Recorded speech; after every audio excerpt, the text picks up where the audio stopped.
Well, today the Frisco Rough Riders and Springfield Cardinals meet for Game 3 of this 6-game series. And if the first 2 games are any indication, we're in for a fun one here in Frisco. The Rough Riders won it in walk-off fashion yesterday over Springfield. Oh, the Rough Riders, no rehabbers today as Corey Seager and Wyatt Langford are not in the lineup like they were yesterday. Wyatt Langford did homer, and that certainly helped in that walk-off win. He's Jack Smith. I'm Zach Bigley. Very happy to have you. The pitching matchup is what certainly sticks out today, but it was the offense yesterday. What a walk-off win for the Rough Riders. Rafe Parrish delivering the walk-off blast. What a comeback effort it was for the Riders pretty much all night long. You mentioned the Langford home run. That was the one that got them on the board offensively. They had to come back from multiple 3-run deficits over the night. There's the Langford homer, and that's a major league swing. Just going down below the zone to hook one over the home run terrace. And then after the Riders seesawed back and forth with Springfield for the majority of the night, Rafe Parrish came up in a tie game in the 9th inning, and he hit his 13th home run of the year to lead all Rangers minor leaguers. It just barely got out. That's all he needed. You know, it's really fun to see any time that the Rough Riders get a walk-off win. That was a huge one from Rafe Parrish. It was the first time that the Rough Riders had a walk-off home run this season, their second walk-off overall on the year. We hinted at the pitching matchup earlier, Jack. This is going to be a good one. Liam Doyle goes on the other side for the Cardinals, but Winston Santos, coming off the best start of his season, 5 2/3 his last time out. Yeah, the number 5 prospect for the Rangers, 8 strikeouts last week against Arkansas. Well, the first pitch of the game, we are underway. Rough Riders and Cardinals ready to go. And John Gazdar on the ground up the third base line. That's Wagner on to first, and it's off Rafe Parrish's glove. Leadoff man aboard.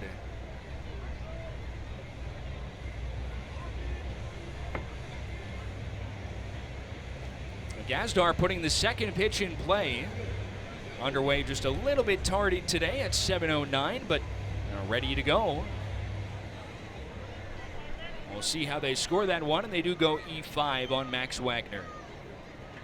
So Gazdar aboard on the air, and now Miguel Ugueto. He goes after the first pitch and fouls it away. It's 0-1. Oh, we talked about it. This is an extremely big game for Winston Santos. He was really good his last time out. 5 2/3 innings. He allowed 3 runs in that start against Arkansas on the road. Just caught a piece on the check swing, and it's 0-2 as Santos gets some help there from Ugueto. He did allow 3 runs in that start, but boy, a little bit of unluckiness for him. It was game 1 of the doubleheader on Friday in Arkansas. Riders ended up losing 4-0. Santos allowed a walk and a single as the runner takes off here. And the throw in time, no! Brandon Tipton, our third base umpire, made about 6 different signals there. As Corey Joyce, did he drop the baseball? He did. Brandon Tipton said this one's on the ground after Joyce couldn't secure the catch and tag. Where does he lose it? Oh, there it is. Last second. So a stolen base for Gazdar. And Ugueto did not go on the previous check swing. It's 1-2.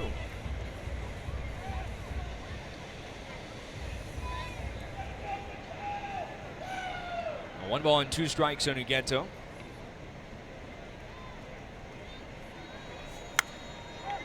Short left field.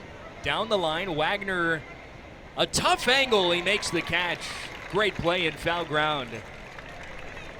So Wagner puts away the first out. Let's take a look at the umpires today. Trevor Patience is our home plate umpire. First base, Tatum Littleton.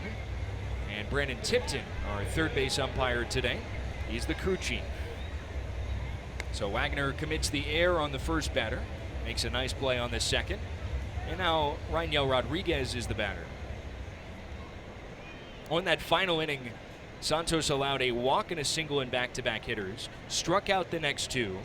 Eric Loomis then came in, walked another batter to load the bases, and gave up a 3-run double to Caleb Cali, scoring 2 of those runs on Santos's ledger. And so the 3 runs that he allowed, not nearly indicative of how he started. His best start with a career-high 22 swings and misses.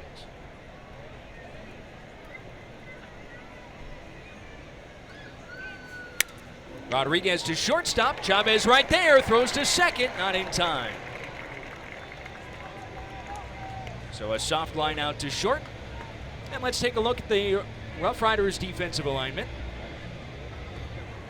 Behind Winston Santos today, it's presented by USAA. Marcus Lee Sang is out in left field for Frisco. Dylan Dreiling in center. Orlando Martinez in right. I already seen Max Wagner with a couple balls to him at third, and Frenier Chavez getting that last one at shortstop. Trey Page steps in, and Brock able to keep it in front, 1-0. Corey Joyce at second base, Rafe Parrish at first, and Julian Brock does the catching for Winston. Brock is catching Santos for the third time in his 9 starts. 1 ball and no strikes on Trey Page. 1-1. There's a swing and a miss on a fastball, Jack. The swings and misses on the fastball are going to be key today, especially top zone. And it's the confidence in that pitch, because he has a great fastball. It's just about throwing it like he knows he has a great fastball. We really saw that pop up about 2 or 3 starts ago in Midland.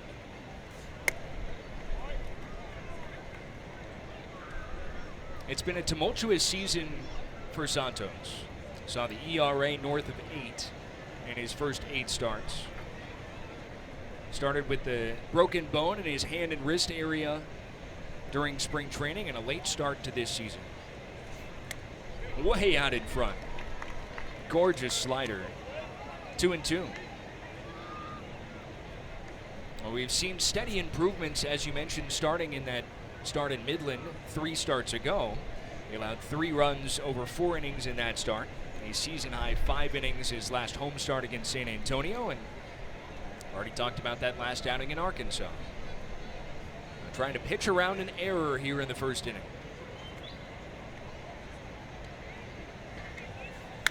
On the ground to first, Parrish has got it. He feeds to Santos, and they get the out. So a bit of a bumpy start, but Santos throws a score. Liam Doyle, the #1 prospect in the Cardinals organization, takes the ball today for the Springfield Cardinals. He makes his 10th start of the season, a 5.82 ERA on the year for Springfield. He faces this starting lineup for the Frisco Rough Riders, presented by Baylor Scott and White Health. It's Frenier Chavez, Dylan Dreiling, and Arturo Disla at the top of the card. Rafe Parrish, Julian Brock, Corey Joyce in the middle. Marcus Lee Sang, Max Wagner, Orlando Martinez making up the bottom third of the Frisco bats today. Looking to win back-to-back games following an 8-7 walk-off win yesterday. And facing the fireballer Doyle. Now we have a stoppage of play for some reason here. Not sure entirely what's going on. As they're trying to gesture down to the bullpen. They're getting another glove for the first baseman, Page. Sure. Okay. I'm not sure why a first baseman's glove was in the bullpen, but here we are. And that was a cool chain of command. We had a couple young fans down there who were motioning into the bullpen and saying, hey, we need a glove. I think they were asking for it. I don't know if they were helping. I think they wanted the glove. You know, I want to believe they were helping. First pitch to Javi. Up and outside, 1-0. What is it about seeing the good in others? Yeah. I'm glass half full, you're glass half empty. Wow. Chavez has been glass fully full to start June.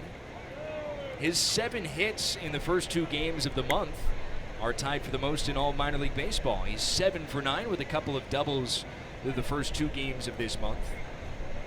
He's got the batting average up to .291 on the season. Whiffs through a fastball there from Doyle, and that's what he wants. He wants a lot of swings and misses, and he gets a ton of them this year. Even when you look at his ERA, and you can see some of the struggles that he has gone through with some command issues, he has still done a ton of that. Get a lot of swings and misses, that time 97 on the fastball. And it's 2 balls and 2 strikes. Fastball, cutter, slider, and splitter, his 4-pitch mix.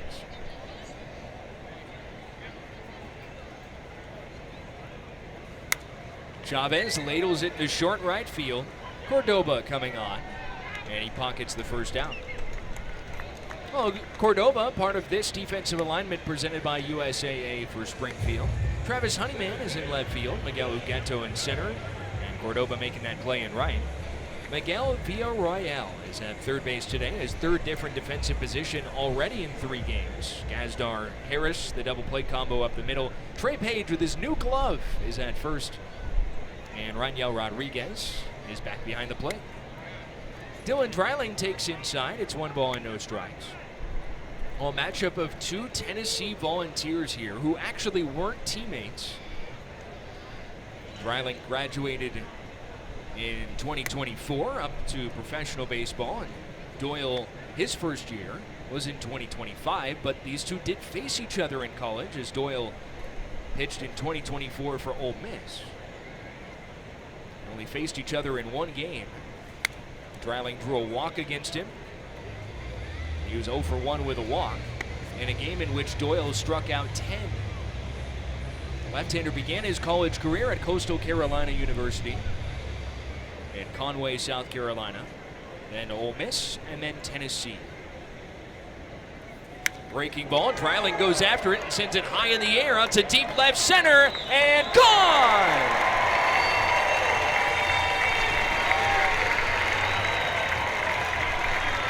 Full on full crime. Dylan Dreiling goes yard, and it's 1-0 Riders. 101 miles an hour off the bat, 402 feet. Dreiling has his 8th. And this is his second one off of a former Volunteer this season. He got his buddy Drew Beam a couple of weeks back, and this one's hit onto the berm like it's Rocky Top. The opposite field power on display once again, too, for Dreiling. Now Arturo Diesla takes high. It's 1-0. You're right. His ability to go to the opposite way this year has been on full display. And this one rocked onto the berm in left center. Almost 45% of the balls in play off Dreiling's bat have gone to the opposite field. It's top 10 in the Texas League. And add another. 1-2. Doyle has been an extreme fly ball pitcher this year, but he has not given up a lot of homers. That's just the 4th homer he's allowed. And Diesla down on strikes. Got him with the slider down and in. That actually might have been the splitter.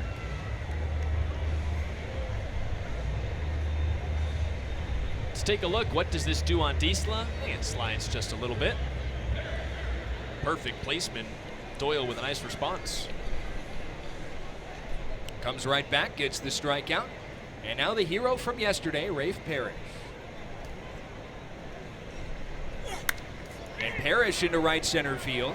Cordoba cutting over. It's the center fielder Ugueto makes the chest-high catch to retire the side in the first.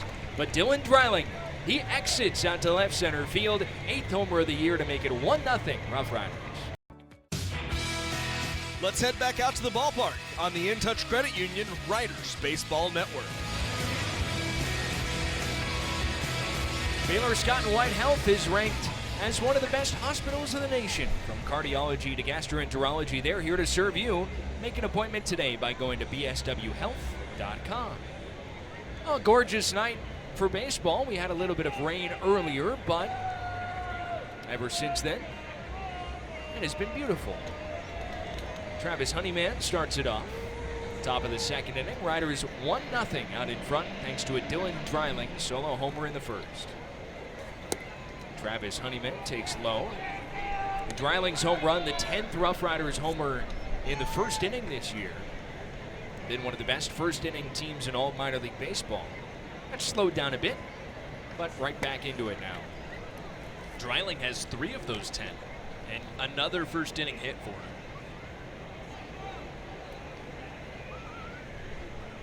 And another big hit at home, too. He continues to hit here in Frisco. Ground ball out to shortstop. And Chavez takes care of Honeyman. Well, Santos is sat down 4 in a row after the leadoff man got aboard via error. And now Jose Cordoba making his Double-A debut.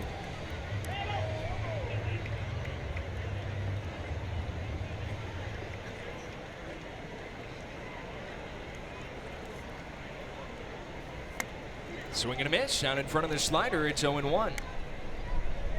Santos has done a pretty good job against righties in terms of limiting slug this year. Lefties are the ones that have given him some issues. On the ground, Wagner smothers it from the seat of his pants. It's dropped at first by Parrish. Oh.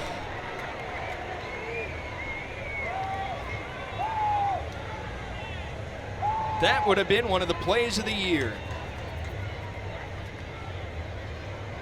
Well, look at the front end of this, because Max Wagner barely has any business getting that ball and then getting the throw off.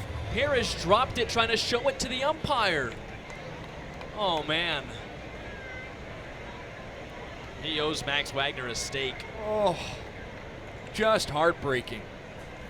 Villarreal takes low, and it's 1-0. And, I mean, you got to give it a base hit. And you know Wagner remembers his error from the first inning, trying to help Santos get one back, steal a hit. He did his part. Up the middle and into center. A back-to-back singles by the Cardinals now in the second.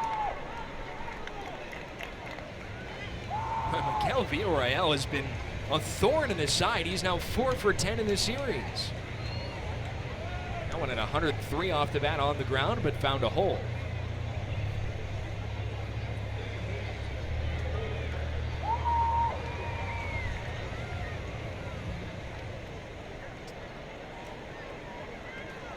Dakota Harris now. Runners at first and second, one down. And it's 0-1. Harris is 3 for 8 in the series. Let's take another look at this play. I mean, this is just a perfect play to his left. And then to get it off on one hop right there. 0-2 now on Harris. You know, it's almost like a perfect pass in basketball, and then the guy misses the 3. Yep. I mean, he was almost spinning like a starfish. His 4 limbs were pointed in 4 completely different directions. Incredibly athletic play from Wagner. Harris sends a high drive out to deep left field, and gone. A 3-run homer for Dakota Harris. And all of a sudden, Springfield's out in front 3-1.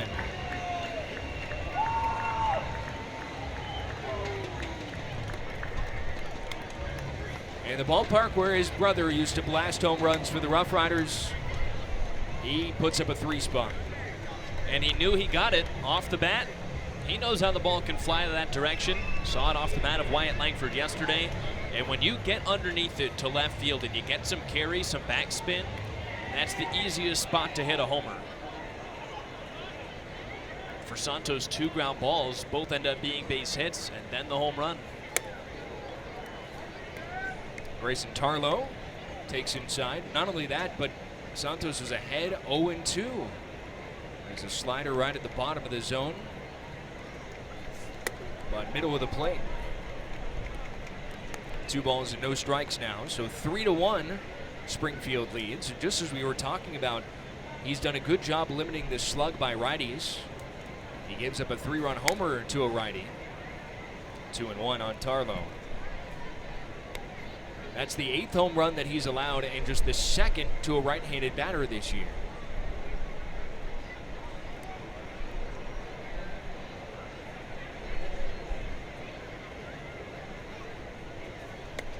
Pours it onto the inside corner with a slider, 2-2. We were just about to talk about what a great job he has done over his last few starts mixing in sliders. And of course, it's the slider that gets hit for a homer, and that slider is fouled off. Mostly a 3-pitch pitcher with the 4-seam slider and change. He had been mostly fastball and changeup to lefties. He's done a great job mixing in the slider as of late, but it's been the mistake pitches that have haunted him at times this year. Hot shot through the left side and into left field. And that's 4 consecutive hits for the Cardinals. Another slider in the middle of the plate. That one's more of a mistake pitch than the home run was, but this is what we saw from Santos in the first month of the season, where he was very hittable. He never really struggled with walk or command issues. His command issues weren't out of the zone. They were leaving pitches right down the middle on a platter for guys.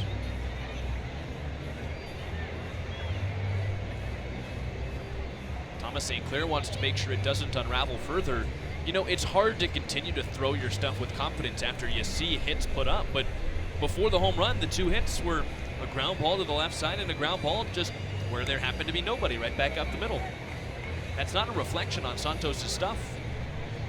Now he's made a couple of mistakes in a row. You can see some sort of visible frustration on Thomas St. Clair's face there. You know, I think there's a body language issue there with Santos that he's not terribly pleased about, because earlier this season, St. Clair in an interview said Winston Santos has a superpower. This one's flared into right field. Martinez trotting in. And he finally puts away the second out of the inning, getting Gazdar to fly out. Miguel Ugento now. He said the superpower that Winston Santos possesses is no matter what, he always believes in himself. He is never lacking in self-belief. And it's not an ego issue or anything like that. He doesn't outwardly show it, but he truly believes in himself and his stuff. 0-1. St. Clair said there are a lot of guys who maybe go through these struggles in the early season and they completely melt down, but the good thing with Santos is he has that self-belief that he can always lean back on. I think we see that he always takes the mound with self-belief. Sometimes it's the hardest thing for pitchers to go through the entire day, your entire week from start to start with the self-belief, and then something unlucky happens. It's hard not to drop it after that, where an error comes in the first inning and then a couple of dink and dunk base hits happen, and then you start to doubt yourself. So you wonder if there's maybe a little bit of that with Santos, where a play almost could have been made, then a ground ball goes back up the middle, then a home run happens, and you wonder where the self-confidence is after that. I was really impressed by the way he snapped back into it in the first inning after the error and the stolen base with a missed catch at second. Got the next 3 guys out. Going after Ugento here with the fastball. 2-2. I think you're right. Sometimes it's not always about allowing the homer, it's what do you do to the next batter. Out to shortstop. Chavez goes the short way. And Santos gets out of it. But a 3-run homer for Dakota Harris. It's 3-1 Springfield to the second.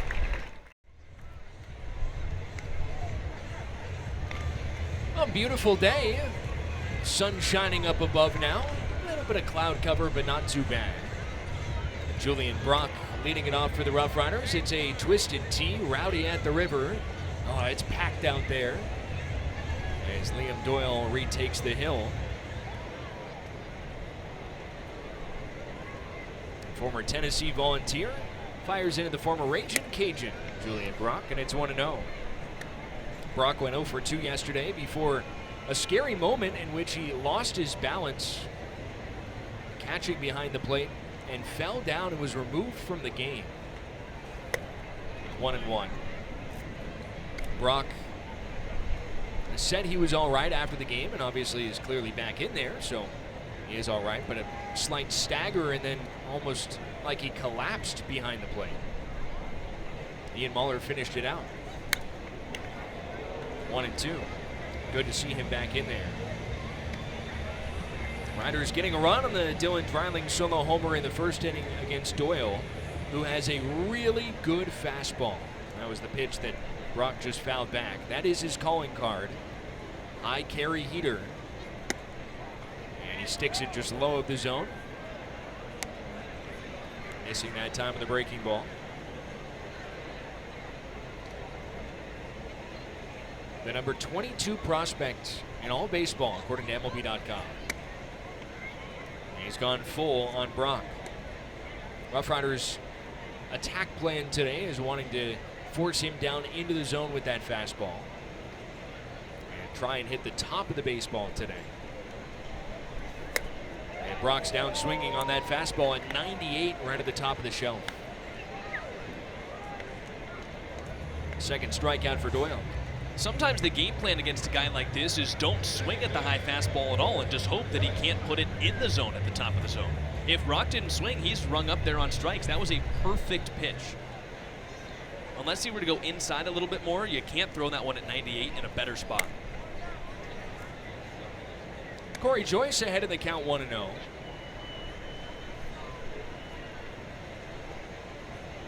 Liam Doyle has really always thrown hard. Even going back when he was just 8 years old growing up in New England.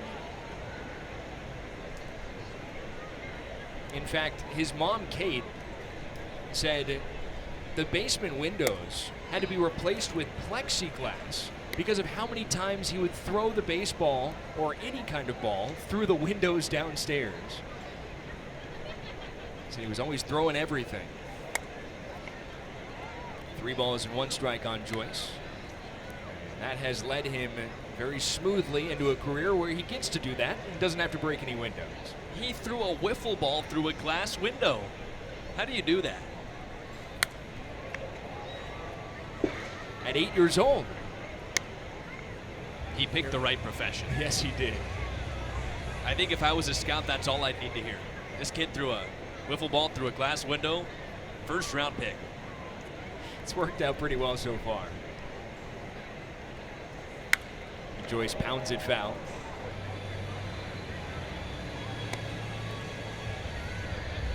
This is an interesting matchup given Joyce has said that earlier in his career he struggled to hit the high fastball, and he noticed that lefties this season really trying to jam him. One of the reasons he's had so much success this year is the swing adjustments that have let him get to that pitch. That was 97 up inside corner, and he got to it. I wonder if he'll force Doyle to kind of get off the bread and butter. And fouled back into Rodriguez's glove for strike 3. A strikeout for Doyle. And a good splitter. Third punch out for him. He almost throws it where you would throw a slider. And even if Joyce took that one, it would have been a strike. I think you're seeing Doyle's command already early today is pretty dialed in. Marcus Lee sang on the ground out to second. Harris right there. And he throws him out to complete a 1-2-3 inning for Liam Doyle. Top 3 next. It's 3-1. The top of the 3rd inning here from Riders Field. 3-1 Springfield after the 3-run home run in the 2nd off the bat of Dakota Harris. So Santos gets 3-4-5 starting with Rangel Rodriguez. Alongside Zach Bigley, I'm Jack Smith. Happy to have you with us. Hoping this game is like the first 2 in our series. Each of the first 2 games decided by 1 run. And Springfield is normally like that, Zach. Had 4 straight 1-run wins going into yesterday, but it was the Riders who bit back at their own 1-run win. And the Riders have really struggled in 1-run games this year. So who knows? An important series. Springfield needs to win as many games as possible, but I don't know if there's any catching Tulsa or Arkansas in the north. Riders with a win today and a Midland loss can take sole possession of first place in the Texas League South. After today, just 16 games to go in the first half. 1-2 on Rodriguez. Calls time as the 2nd youngest player at the AA level right now. One of just 3 teenagers. He's 19. Top 2 guys are pretty good. On a 1-2, he takes outside. The youngest player at the AA level right now is Jesus Mate. He is the #1 prospect in all of baseball. The only other teenager outside of him and Rodriguez is the #2 prospect, Leo DeVries. Tapper foul, still 2-2. What are the odds of that? And Rodriguez, according to MLB Pipeline, is the 25th best prospect in the sport. We've seen the punch that he has in a couple of foul balls. We haven't really seen anything hit terribly hard fair by him so far in this series, but it's early. Checked his swing, inside fastball, he didn't go. 3-2. We've seen some pretty good plate discipline. He's already drawn 3 walks in this series over the first 2 games. 2 for 7, he lined out to shortstop. First inning today. On this 3-2, he takes high, ball 4. Yeah, the nifty bat flip. He's got his third walk this week. Well, you mentioned that's 3 walks. He's done that pretty well in this series, and he's done it pretty well overall this season. Maybe a little bit lower percentage here at the AA level, but in 28 games at High A before getting promoted, he walked 19 times. Here's the only lefty in the lineup, Trey Page. Fouling away the first one from Santos. It's 0-1. With Rodriguez, one of the reasons he's here in AA is because of how big a jump he took last year. He only signed back in 2024, so last year really his first time to impress the Cardinals organization. He went from rookie ball to High A by season's end. 954 OPS in his 84 combined games, and to your point about the plate discipline, he had as many walks as strikeouts last year. Sometimes you see that from the journeymen who have kind of seen every level, seen every kind of pitcher. For a guy with as much power as Rodriguez, with how young he is as well, pretty rare to see that, as many walks as strikeouts. Especially in today's game, Jack. You don't see that very often from anybody. And anytime you do, it's usually a pretty good indication they can keep that going up to the next level. Maybe not at that incredible rate, but still, it usually leads to a low strikeout rate and a very high walk rate at the next level. And the power. 20 home runs, top 10 among all catchers in minor league baseball, and that's in just 368 plate appearances. Some guys played almost twice as many games as Rodriguez did. Inside corner, that's a called strike 3. On the 11th, or rather the 13th batter of the night, Santos has his first strikeout. Well, we talked about it earlier, got ahead 0-2 on Harris and then allowed the 3-run home run with the slider at the bottom of the zone. This time goes with the fastball and paints it. But it's not in the middle of the plate. It's at the bottom of the zone and towards the inside corner. That's a really well-located pitch.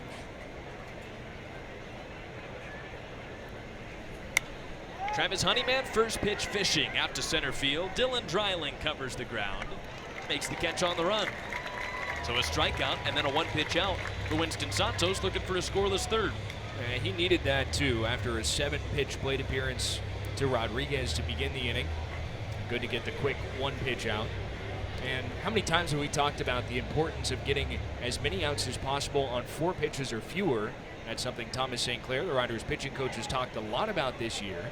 And good to see that from Santos for the second out.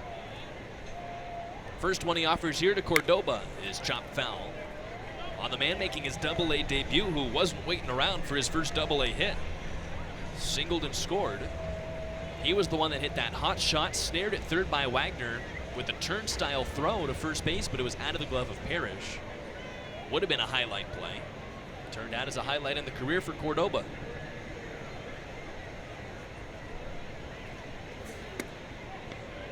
One and one. Well, AA debut, and he doesn't even have a sticker on his helmet. He's rocking the plain red helmet, no Springfield sticker. I feel like that's a fine. That's how you know you're the new guy. 50th pitch tonight coming for Winston Santos. Cordoba loops it.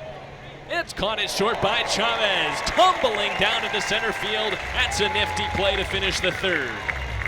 Take another look at the trip that Chavez took out of the shallow center. Oh, great play. Fully. Tonight's game is powered by CoServe, your local electric cooperative and gas provider. CoServe, your moments, our mission. Lazy River's packed as we go to the bottom of the third inning here from Riders Field. And a swing and a miss from Max Wagner against the lefty for Springfield, Liam Doyle.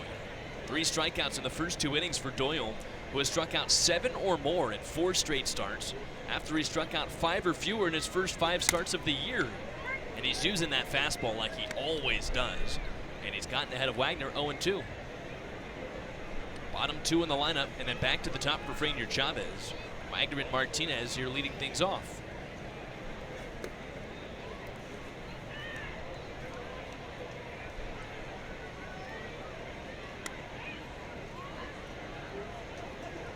Doyle's run that fastball as high as 98 miles an hour tonight.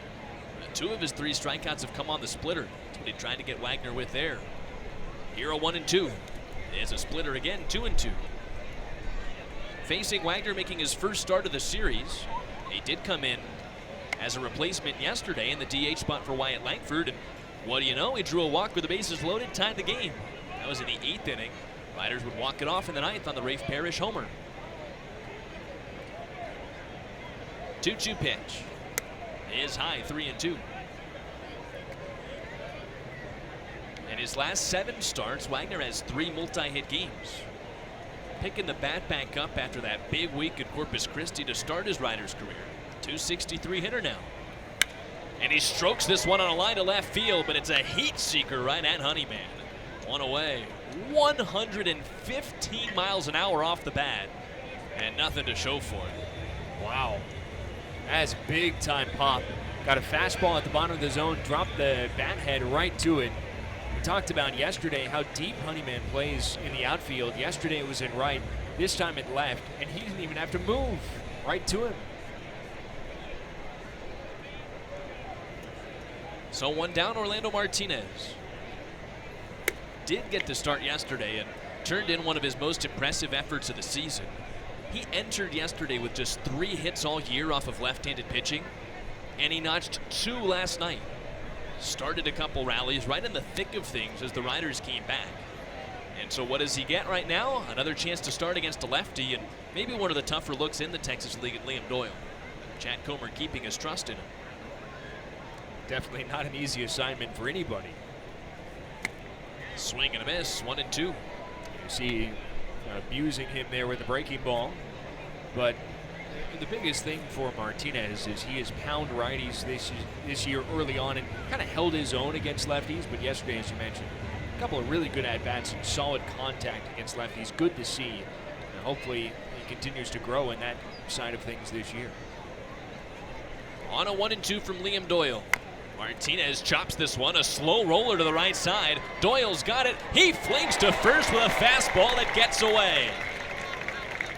Tally up, another hit off a lefty for Orlando Martinez, and that was almost friendly fire from Liam Doyle. Oh man, I mean, he was maybe 25 feet away and threw almost as hard as he could right at the first baseman Page. I mean, that's hard for anybody. This is a guy who throws 99. Oh, it my hit goodness. Martinez. I think it hit Martinez. That's scary stuff. That was something.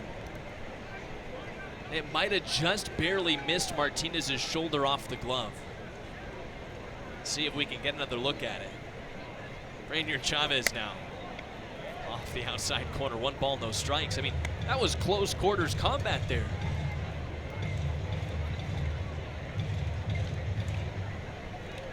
It was almost like a quarterback rolling out of the pocket, one who doesn't really know how to put a touch on a pass, and receiver coming on a drag route. He threw the deep ball at him. Just a bullet. Not to mention it's scary. I mean, when you're that close to your first baseman, I get it. He's trying to force it over there to get him in time, but it's dangerous. 2-0 to Chavez. He pops this one up. Back towards the press box. This will land a little bit short of us. 2-1. Here's another look. And see if it caught Martinez or not. Incoming bullet from off your screen. No, it missed Just him. whizzed behind his head. Well, the Riders will take it. They've got their hottest hitter at the plate, too, in Chavez, who takes in the dirt, 3-1. Not only does he have 7 hits to start this week through just 2 games, but he also tied a career high with 4 yesterday. Just the 3rd time ever Chavez has had 4 hits in a game. 2 of those times have come this season. Did it on April 9th against Midland. Before that, you have to look all the way back to July 23rd of 2018, playing in rookie ball in the ACL. Off the catcher and off the netting. Rodriguez had that one off the helmet to go to 3-2. Oh, I think it got Trevor Patience, our home plate umpire. Let's take a look. Yep, right off his shoulder. Man, it didn't catch Rodriguez at all to slow it down. That's just direct shot to the shoulder. Straight over the head of Rodriguez. Yeah, thank goodness they wear that protective armor plating underneath the shirt. You can see that shoulder pad there.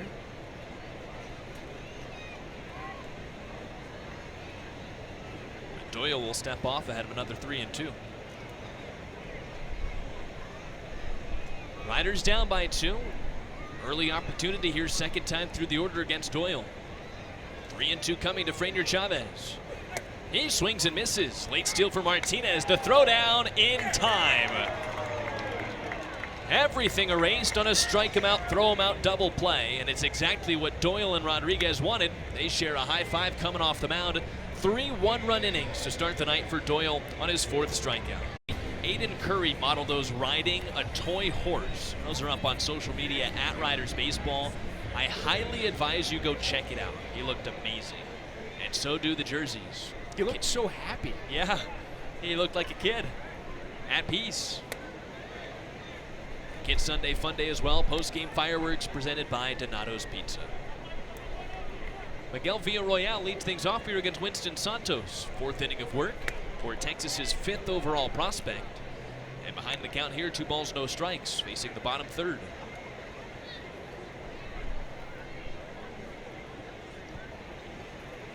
Two 2-0. Can't quite find a strike there. It's 3-0. Villarroel singled back up the middle his first time up. The man on deck, Dakota Harris, that did the damage with a 3-run homer. It's in there, 3-1. Do you have a favorite Toy Story character? Yeah, I mean, Buzz is great. I love the little aliens. Okay. Claw. Rex is good. They're all good. What Toy Story character would you say would be the best at baseball? The best at baseball. Well, not Rex. His arms are way too small. Swing and a miss. There's the second strikeout tonight for Santos, who comes behind in the count, down 3-0. I mean, Buzz would be the power hitter of the bunch. I think Woody would pitch it. It's a good slider below the zone there from Santos. You want the Green Army man as your manager. All of them. That's your coaching staff right there. I don't know. Do you have a pick? I think Buzz is probably the pick. Might be a little chalky. Yeah, anything athletic, he's the chalk pick.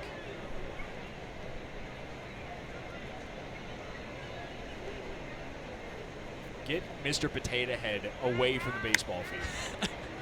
Popped up right side. Corey Joyce with an adventure from second. 2 down. You don't think so? No, with all the excuses that he makes, Yeah. he's always losing body parts everywhere. True. He'd be a really good soccer player. He'd probably flop with the best of them. Although you could call him Spud, and that'd be pretty fun. Oh, yeah, that is good. 5 straight sat down by Santos. Looking for a clean bill of a 4th inning. It would be his first 1-2-3 if he can get Grayson Tarlow here. Nice to see him bounce back. Not only after the home run that came in the 2nd, but the leadoff walk in the 3rd. Since then, he sat down the 5 in a row. It's a ball and a strike. Tarlow singled his first time to the dish, part of that 4-hit stretch in a row against Santos in the 2nd. Tops it foul into the dugout, 1-2. Who's your favorite Toy Story character overall? That's a good question. I mean, I would say, I think Buzz Lightyear, again, is the chalky pick. But I'm going to specifically say Buzz Lightyear in Toy Story 3. Okay. When he's Spanishified? The Latin romance version. Yep. Or are you saying when he's almost the bad guy, where he's the enforcer for Lotso? I think his character arc is great in that is. movie, just in general. But you know who saves him at the end of the day? Little Woody. green aliens. Top ball towards 3rd. Max Wagner's got it. It is a 1-2-3 inning for Winston Santos, who claps on his defense with a couple of nice. Well, Dylan Dreiling leads the Rough Riders off here in the home half of the 4th inning. Here's what he did his first time up against his Tennessee brethren. Liam Doyle, the 8th home run of the year for Dreiling with a casual bat drop over the left center field wall. He backspins the ball so well. We've talked about it a ton, but he got under this ball, and instead of a driving swing upwards, backspinning it out to left center. So we'll see what he's got second time. These two will have never been teammates at Tennessee, but you know that Dreiling probably is happy about the bragging rights. But Liam Doyle is not. Only blemish against him so far. He has struck out 4 over the first 3, and it's 1-1. Doyle's been described before as a madman. He kind of had those eccentricities last season at Tennessee. Childhood people around him described him as the kind of guy that would flip a table over if he lost in checkers. So knowing he's given up a home run to Dreiling of all people as well, who one of the reasons he went to Tennessee was because Tennessee won a national championship the year before and Dreiling was the most outstanding player in the World Series, you know he wants to get him back the second time.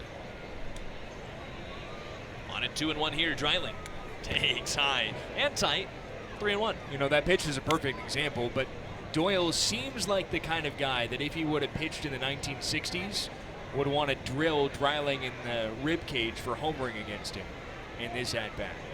The game's changed a lot, obviously, since then, and probably for the best. Now you got to go after him. 3-1. In there on the inside corner. Perfect heat at 95. And it's all in good fun for Liam Doyle. It doesn't actually mean bad, but just carried that alter ego out on the mound last year at Tennessee. Won himself SEC Pitcher of the Year. And he walks Dreiling. So Dreiling's been aboard both times today, and Doyle just slaps at that baseball on its way back. Leadoff man aboard, and it's Diesel coming up. It's a simple walk, but it really feels like a perfect example of the kind of hitter Dylan Dreiling has been this year. Homers against him his first time on a breaking ball that he got over the middle of the plate. This time just didn't see his pitch that he wanted to swing at. Didn't take the bat off his shoulder that entire at-bat, and finds his way aboard via walk. So now Diesel. And Diesel kind of the same competitor the other way. He struck out his first time up against Doyle. Not a guy who strikes out a ton, and especially against left-handed pitching. You know, Diesel, the Buffalo, wants to get back. 1 ball, no strikes. Diesel smokes this one to center field and drops it in for a hit. Fugetto plays it on a hop. Another smoke show for the Buffalo at 1-11. And back-to-back batters reach against Doyle here to begin the bottom of the 4th. Well, this is what the Buffalo does. He hits balls hard and 111 miles an hour off the bat up the middle. You mentioned his prowess against lefties. His .436 batting average is tied for the best in all of minor league baseball against left-handed pitching. Second best OPS in all minor league baseball against lefties. And he was kind of held down against lefties yesterday for one of the first times as a Rough Rider, not today against Doyle. So it's Rafe Parrish coming up, who hit a home run as a left-handed hitter to walk things off yesterday. As a switch hitter, he's to the right side now, using a different bat than he hit the home run with yesterday. 1-0 from Doyle. Parrish hits it foul. It's 1-1.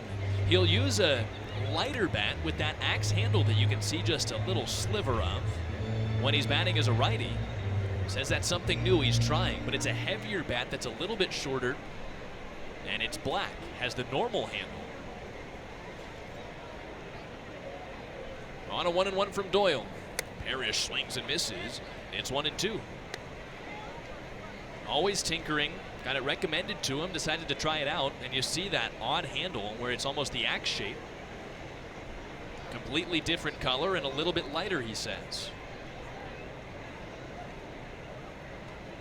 1-2 pitch. He swings and misses, strike 3. Doyle got him on a high splitter that time for strikeout number 5 tonight. And not necessarily where he wanted the pitch, but still got the swing through. You see the no stride with 2 strikes for Parrish, but still cuts through it. That's what Liam Doyle really needed after the first 2 reaching against him. Julian Brock's been in a bit of a funk. Let's see if we can break out of it here, get a fastball to drive. He got a fastball. He sends it skyward towards right. And one-man Liam Doyle, who was born on June 3rd, gets another one out. And Julian Brock. Those 2 shared birthdays yesterday. And it's Doyle who forces Brock to be 0-2. He got a fastball, as you mentioned, right down the middle. Hit it if you can, and he just missed it. But that's a perfect example of what that high carry fastball will do. You think you have it right on the barrel, and then at the last second, it just carries up, and you hit it in the air. And Doyle is one of the highest fly ball rates of any pitcher in the Texas League this year. Gets a lot of those kind of swings. Corey Joyce takes a strike. You mentioned Brock on a little bit of a slump. 0 for 2 today. He's 1 for 23 now over the last 7 games. First 2 reached, next 2 retired. Up to Joyce now. Trialing at second, Diesel at first. Doyle down the mound. And Joyce hits a line drive, snared at second by Harris. What a play. Well, he takes at least 1 run away for the Riders. It's time for the top of the 5th on the In Touch Credit Union Riders Baseball Network.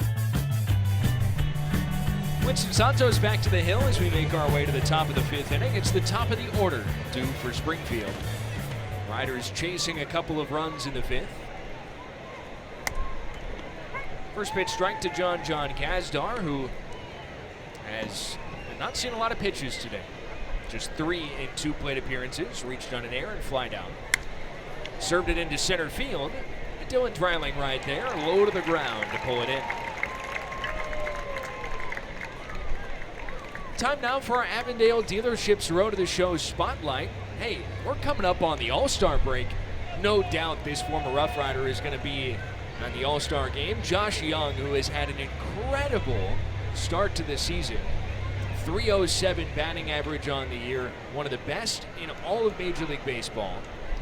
Rough Rider back in 2021 before a couple of rehab stints in 24 and 25. But an incredible year for Young in a lot of facets, but especially with how much it seemed like the fan base had turned against him this year. 1-1 on Ugeto. But what Young has done is really turned it around in a big way. He's one of the best hitters in all of baseball with 2 strikes as well. And it's been really fun to see in an offense that has struggled this year overall for the Rangers. He has been a huge bright spot, Jeff. Yeah, batting average isn't the only stat, but if you look at American League third baseman, he's there at the top. 307 average to begin this season. You look at a stat like weighted runs created plus that averages out almost everything you can do offensively. He's up there with the best in the AL, like Junior Caminero, helping in all facets of the game and powering a Rangers offense that has at times struggled this year, and at times Josh Young has carried it. How about the fact that he has dropped his strikeout rate 7% in 1 year? From way above league average at 25% last year to way below league average at almost 17% this year. That's in the 85th percentile of all of baseball. 1-2 on Ugeto still. That is a drastic change, and he's talked a lot about what he was trying to do was do damage with 2 strikes. Now he's just trying to touch the ball with 2 strikes, and it's paid dividends. And that's a way to net yourself a few more hits a week. Oh, nasty stuff. Winston Santos picks up this strikeout. It's his 3rd. That's a gross slider to get Ugeto. Really gross, and for Santos, a really great sign. He has settled into a real groove here. Just a perfect pitch below the zone. 7 in a row retired by Santos. Make it 8. Now Rodriguez 1-0. But for Young, no third baseman in baseball has more hits than his 67. That'll certainly play.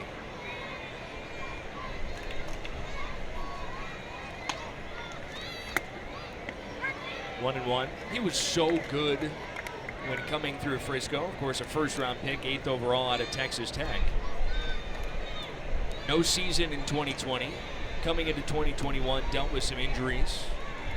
Joined the Rough Riders late and just lit the world on fire once he came to Frisco. So impressive as a human being. Really smart baseball player. Really thinks through a lot of the things he does at the plate.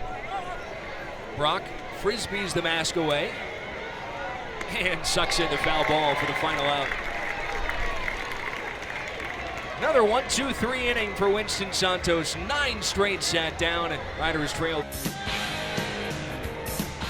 In Touch Credit Union offers accounts ranging from children's savings to retirement planning and more. Interested? Visit itcu.org. Twisted Tea Rowdy at the River night, our second of the year, and a gorgeous night for baseball here in Frisco. Marcus Lee Sang leads it off in the bottom third of the order for the Rough Riders. A promising start to last inning, but couldn't get anything cooking after a leadoff walk and a single. Liam Doyle sat down the rest of the side in order, and not any part of the side, but the middle third of the Frisco order. 2-0 on Lee Sang. He grounded out to second his first trip.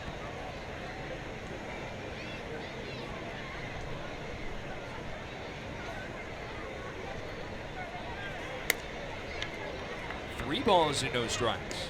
The command has eluded Doyle slightly this year. Not that it's been a huge issue, but 4 pitch walks to lead off innings usually aren't a great sign. That's back-to-back innings to lead it off with a walk. The Riders trying to get something going here in the bottom of the order. Frisco just has not been able to take advantage of the free base runners today the way they have really well all season. And I think you have to look too at some of the defense played by Springfield, but some of the hardest hit balls of the night today for the Riders have gone right to defenders. Max Wagner, a perfect example of that.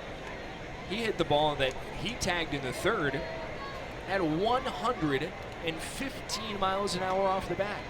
A line out to left. He shies away from the up and in breaker. 2 runners on with 2 outs last inning. Corey Joyce hits a ball hard. It looks like it might be destined for the right center field gap. And there's the second baseman Harris to make a diving catch.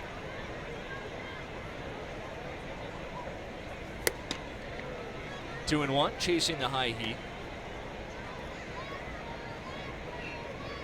And Doyle's still in pretty good shape with the pitch count at 66 offerings as he goes here in the fifth.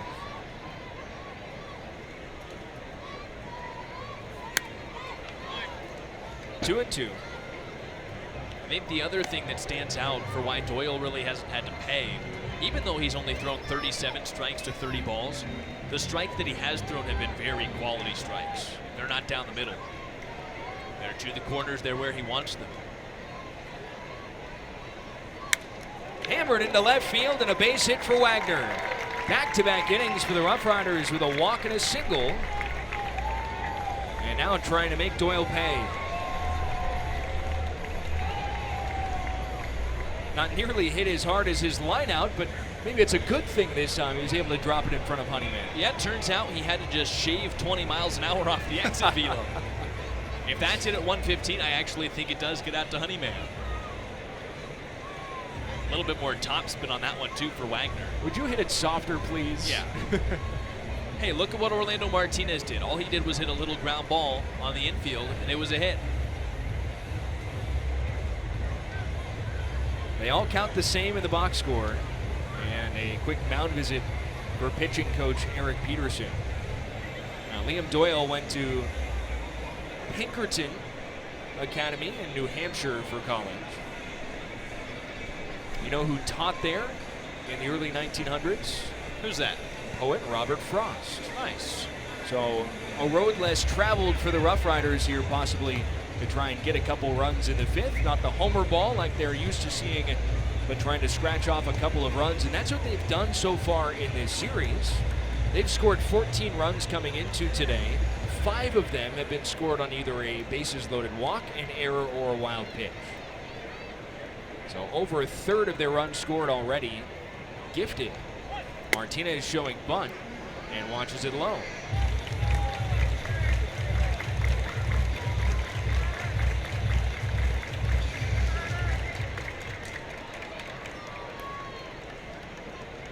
The infield single the last time up.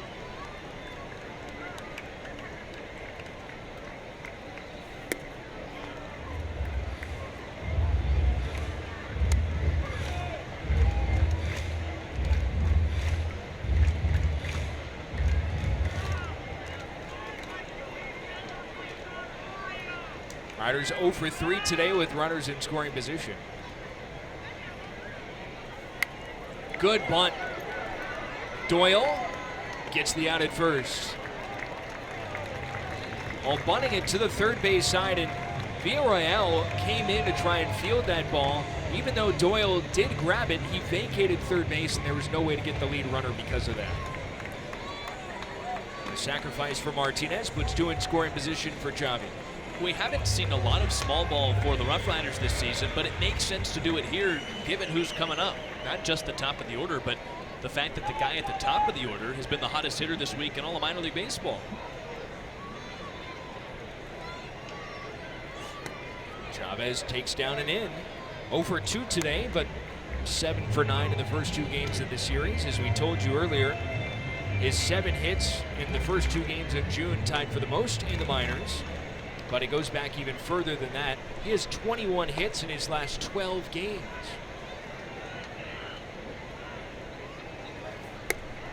Only Josue de Paula has been a hotter hitter in the Texas League. He plays for Tulsa. Chavez is second in the league in average slugging, OPS, extra base hits, doubles since May 20th. Hitting .457 coming into today since May 20th. And he hits a high drive deep down the left field line, and he hooked it foul. That close to a go-ahead 3-run homer, and it's 2-1.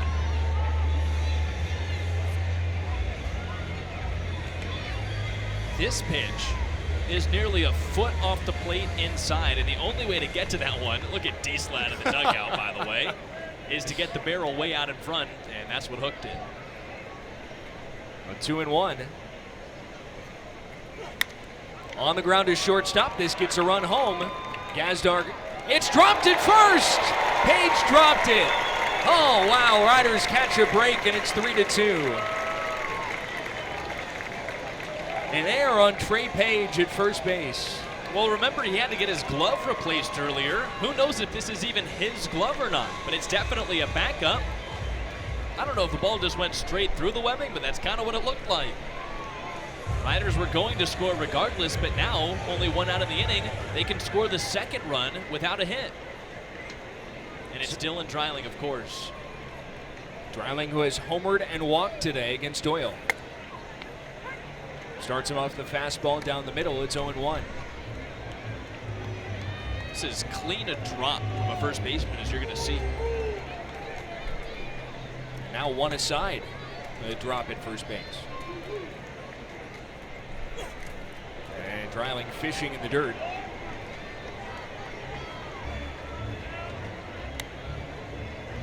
Oh, 0-2. A rare swing and miss from Dreiling, who does that just about as little as anybody in the league. He is in the bottom 10 in terms of highest swinging strike rate, so doesn't swing and miss very much. Got him on the outside corner. The grunt from Doyle. You can see some of that competitive nature coming out.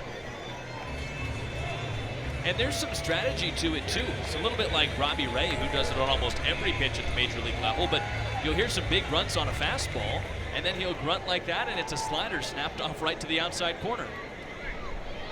So now Arturo Disla, who's 1 for 2 with a single.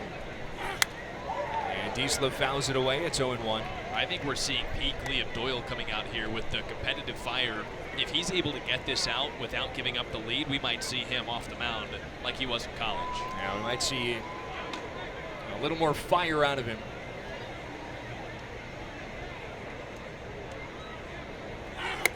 And there's another grunt, 97 on the fastball. It's 0-2. Well, since that error, he's thrown 5 pitches, all 5 strikes. And look at the way he's moving his body.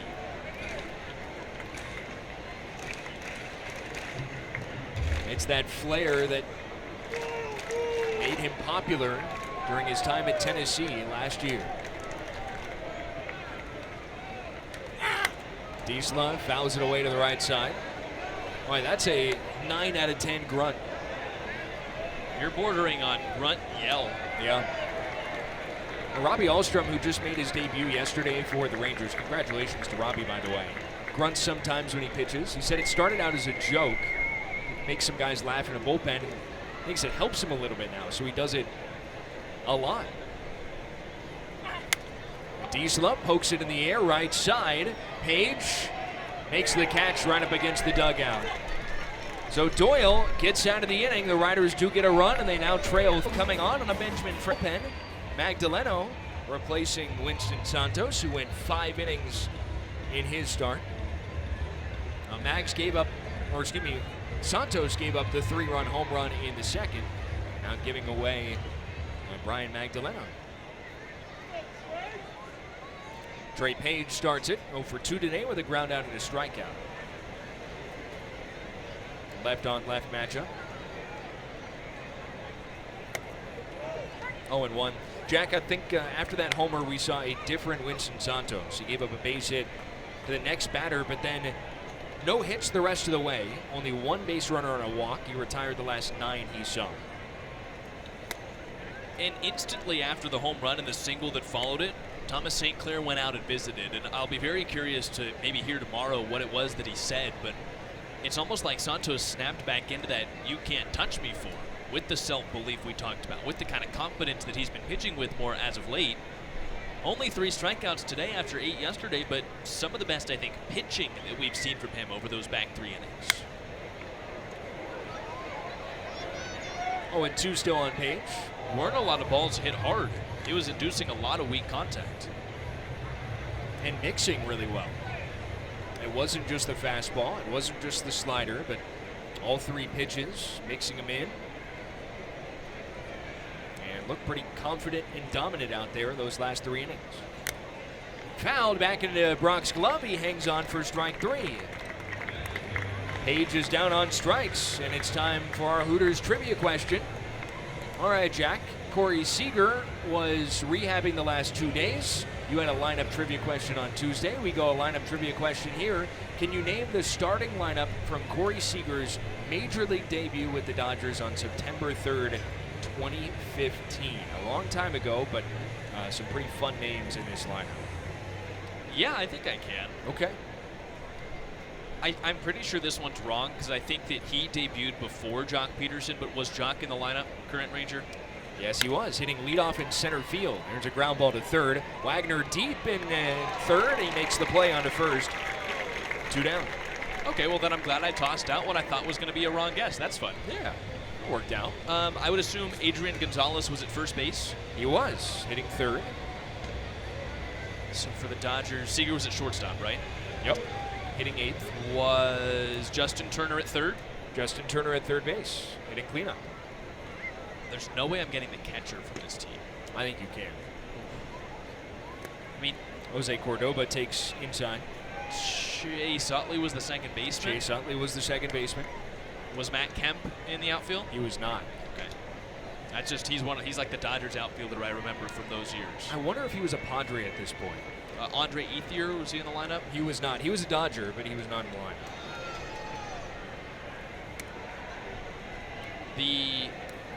One of the only other Dodgers outfielders I remember from that time is Carl Crawford. Carl Crawford. He was batting 5th in left field. Nice.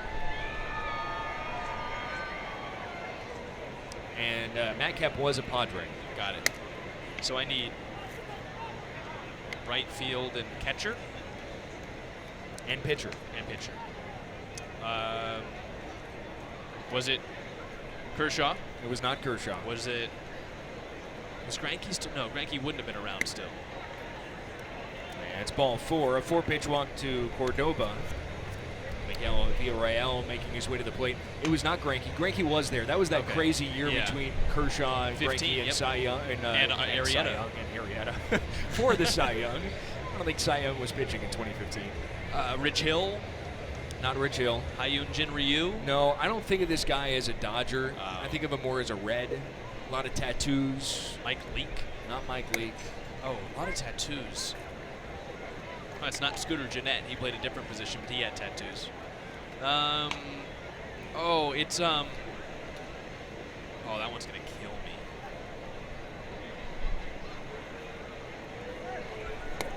The runner goes, and no throw from Brock. Stolen base for Cordoba, his first at the AA level, and this is AA debut. If you get this would be crazy. He made only 6 appearances for the Dodgers in his career, and this was one of them. Handedness? Righty. Okay.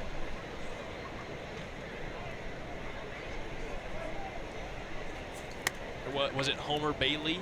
It was not. Yeah, I remember him as a Red. 3 years with the Reds, never made an all-star team. Did he ever play for another team other than those two? Yeah, he played for a bunch of different Okay, teams. goodness. 8 different teams Yikes. in Was a he 9-year career. ever a Giant? He was not. Okay.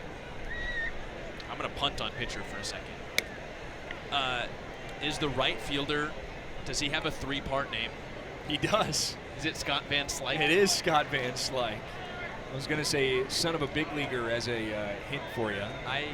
I'm just learning that I know too many Dodgers. It kind of makes me sad. Like I feel bad for knowing this many Dodgers. I feel like this was peak fandom for you, though, as a kid. Yeah, this is a good year.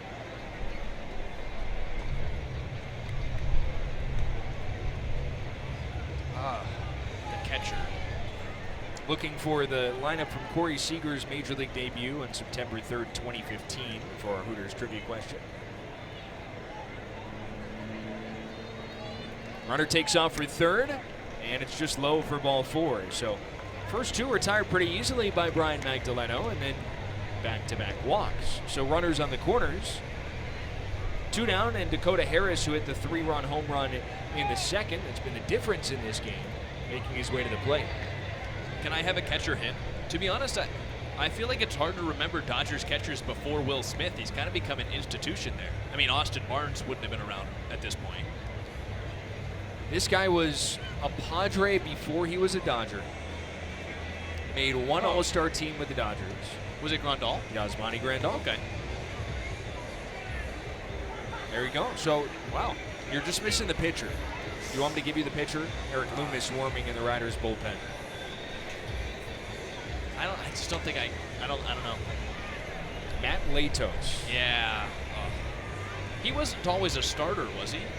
I think he was. Or maybe I'm mixing him up. Yeah, he was. Okay. Wow, I didn't really know he was a Dodger ever. Only 6 games. Wow. 5 starts in 2015. Played for 3 different teams that year. Wow. Miami, Dodgers, Angels. How many do you think we can collectively name from Corey Seager's Rangers debut?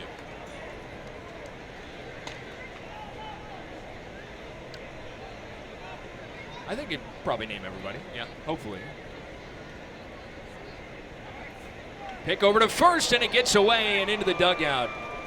And it's a free gifted run for the Cardinals. Magdaleno throwing it away. Villarreal up to second base. Take a look at the answer for a Hooters trivia question. Jock Peterson, Chase Utley, Adrian Gonzalez, Justin Turner, Carl Crawford, Yasmani Grandal, Scott Van Slyke, our boy Corey Seager, and Matt Latos. Hey, where's the designated hitter? Oh, a relic of the past. Pitcher hitting. Tough play here. Joyce throws it away. And now the runner coming home. Villarreal crosses the plate. I'm not sure Parrish saw he was coming around. 2-run score on 2 errors for the Rough Riders in this top of the 6th inning, and it's now 5-2 Springfield. I think this likely goes down as a hit and then the error on Joyce, because you're right, this was a tough play. One where Parrish doesn't really get a clean stretch towards it. That was not an awful throw. And then you're right, he goes back to try and tag the runner.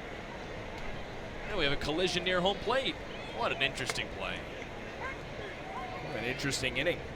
0-1. That was the first ball put in play in the inning. That didn't result in an out. Couple of walks, couple of errors. And now Tarlow. Runner taking off again. And they are running all over Brian Magdaleno. It's quickly 0-2. So Seager Rangers debut would have been him at shortstop.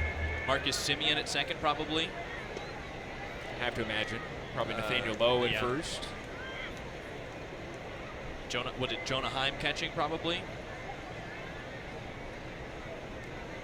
Probably, yeah, in 22.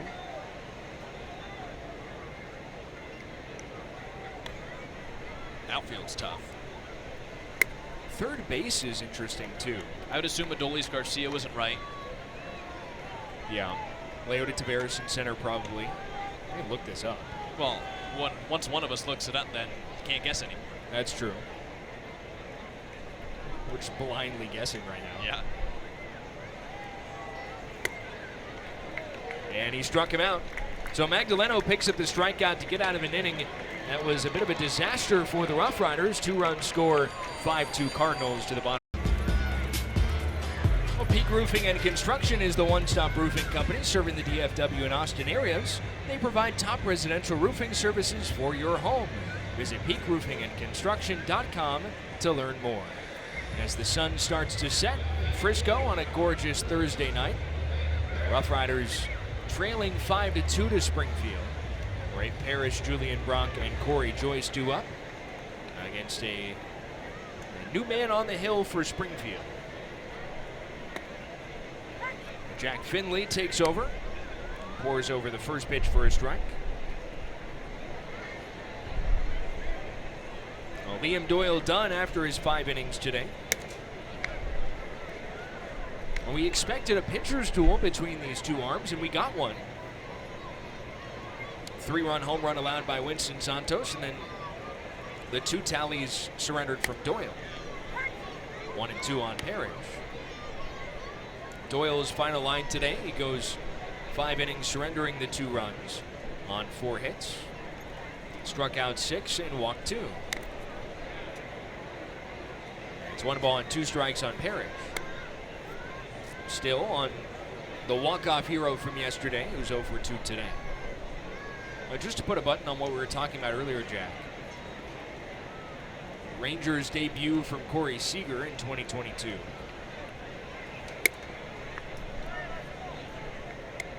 Simeon and Seager were up the middle.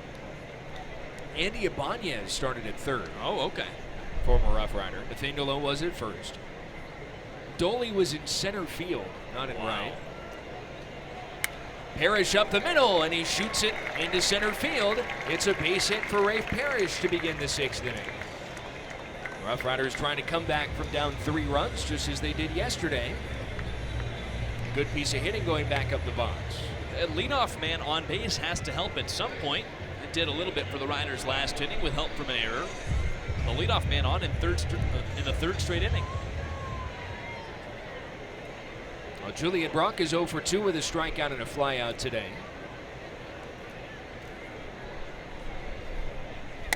Finley fits the outside corner, a strike. All right, quickly to finish up on that game. Cole Calhoun was in right field. Brad Miller in left, who's now part of their RSN coverage, Rangers Sports Network, on their pre- and post-game shows. He homered in that game. And was DeGrom the starter that year, or was he? No, he wasn't. He wasn't signed there yet. It yet. was John Gray. Yeah. And then Willie Calhoun was the designated hitter. Came over in the Yu Darvish deal.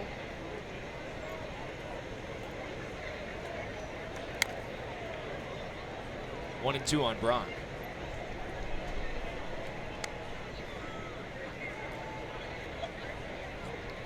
Jack Finley, 23-year-old, out of Hackensack, New Jersey. Went to Notre Dame University. Jack's favorite. This Jack to my right. Obviously, Jack Finley. Out to deep right field, pushing Cordova back at the warning track, and he caught it.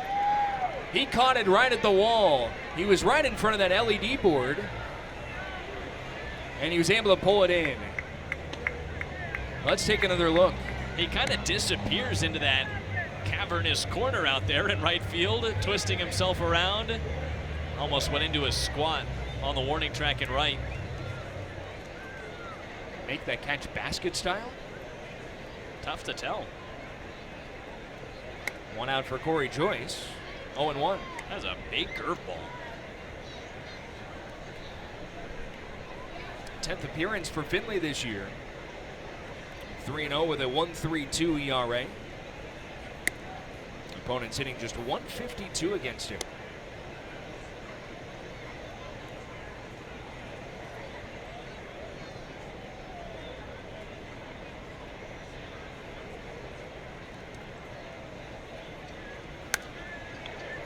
Joyce fouls it off. It's 1-2. Joyce 0 for 2 today. He did line out hard to the second baseman Harris in the fourth. A beautiful diving catch to his left with a final out of that inning to rob at least one run for the Rough Riders. Jack mentioned it earlier, but Springfield's played a really nice defensive game with some spectacular plays.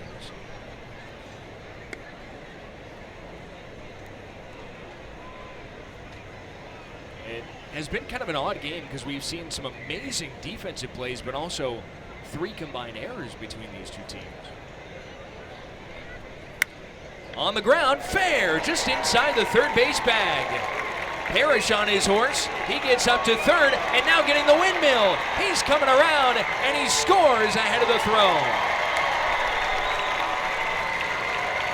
Corey Joyce with an RBI double, and the Riders right back in this one, now trailing 5-3.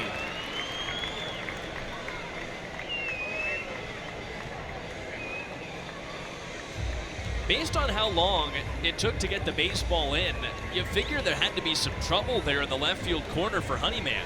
Because Parrish, I mean, he looked aggressive around the base paths, but even with the wave, he scored with relative ease on that play. Honeyman is playing very deep in left, and as we've talked about, away from the line, so he did have a long way to go, but it took a long way to get that ball in. Marcus Lee Sang takes up an in. Hey, you're right, a very slow developing play. So the Riders answer with a run back.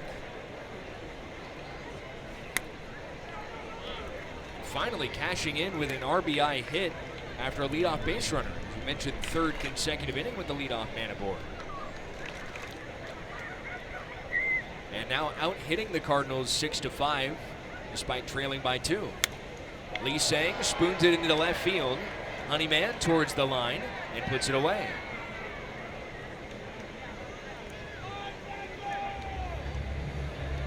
Two down.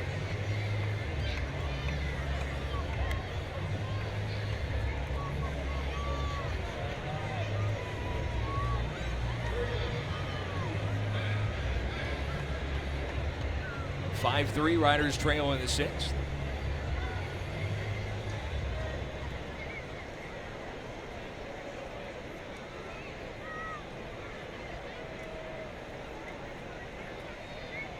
Max Wagner's had a good day. 1 for 2 with a single and a line out to left at 115 off the bat.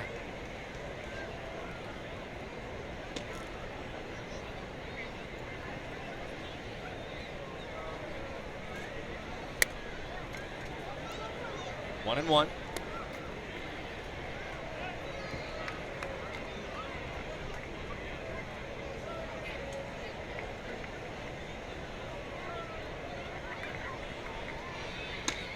Trying to take advantage of another man in scoring position.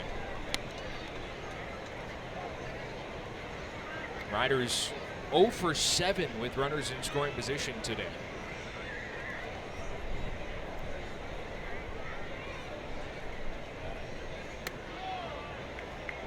Curveball misses. 3 balls and 1 strike. Good count for Wagner with Martinez on deck. This series tied at a game apiece. Springfield, who has had the Rough Riders number over the last couple of years. And Wagner takes ball 4. So runners at first and second with 2 down now in the 6th inning for Martinez. Riders had gone a combined 2 and 10 against Springfield the last 2 seasons. They're looking for just their 2nd win against them this year. Springfield came in with a 5-game winning streak into this series. Riders had just won their series in Arkansas last week. And a quick mound visit from Eric Peterson, but this is what we've seen in the beginning of games and at the end of games, Jack. Is the Riders putting men aboard and putting pressure on the pitching staff. Their worst chunk of games have been in the middle, so good to see them picking up a run here, but they'd love more. It just always feels like there's traffic. Even if they're not scoring, the Riders, I feel like, are a team that majors in guys on base. It's why they have the ability to make late comebacks. And we saw that yesterday just by having guys on. If one bad reliever comes in or one guy struggling comes in, You're a wild pitch and a hit away from putting a couple runs up almost at any point. And the Riders overcame 2 different 3-run deficits yesterday. Came into this inning with a 3-run deficit, and they've got the go-ahead run at the plate now. Martinez fouls it back. We're in the 6th inning now, but the Rough Riders have been the best run-scoring team in the 7th inning or later in all of AA. They also have the 2nd best ERA in the 7th inning or later. 0-2 now on Martinez, and you talk about all those late comebacks that Frisco has had this year. Those 2 stats are a big reason why, because not only are they able to score, but they hold opponents off of the scoreboard in the 7th inning or later. We've seen that twice in this series already. Bender misses. A lot of the time, it's a game where the Riders' offense is good early, but the starting pitching is not great, is what we've seen this season. But the guys in the back end of the bullpen shut it down. Funny enough, yesterday, they didn't really do that until the 9th inning with Willie and Borby, but the offense was so good. Up the middle, the shortstop Gazdar just gets him. Barely got him at first base, and the Riders turned away in the 6th. They do get a run, but can't push across more than that. Top of the 7th next, Riders down 5-3. Benjamin Franklin Fleming called to the bullpen as we begin the 7th inning tonight from Riders Field. For one of the Riders' best, Eric Loomis has allowed just 1 earned run in his first 14 appearances this season. And he's tasked with keeping this a 2-run game. Into the 7th to face John Gazdar, Miguel Ugueto, and Raniel Rodriguez. A good scrabble answer of an inning. And it's John Gazdar taking a pitch high and tight. 1-0. Only 4 hits allowed this season by Loomis in those 14 innings of work. 1 earned run. He has walked 10, but 20 strikeouts. Show off a good fastball and a sweeper that Zach talked about a couple of days ago. The new grip, and it has worked wonders this season for Loomis. 3rd-year man out of Missouri State gets a swing and a miss. Good fastball there at 95, 2-1. On John Gazdar, who lost a 5-game hitting streak on Sunday, but has a hit in each of the first 2 games of this series. 0 for 3 today, though he did reach on an error. Stung one to center field his last time on, as he did not go. 3 balls, 1 strike here, but it was caught by Dylan Dreiling coming in.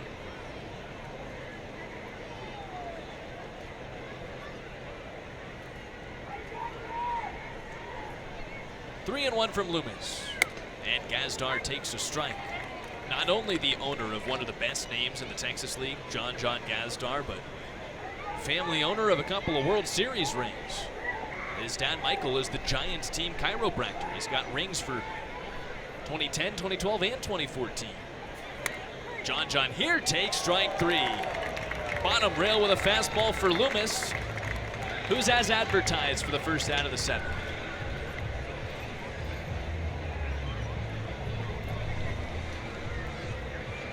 So often we see this fastball so effective at the top of the zone. This time, with the good carry that it has, it just kind of ticks up at the last second and catches the bottom of the zone for strike 3. So here's Ugueto, and there's a strike. When Loomis gets ahead, he's almost untouchable.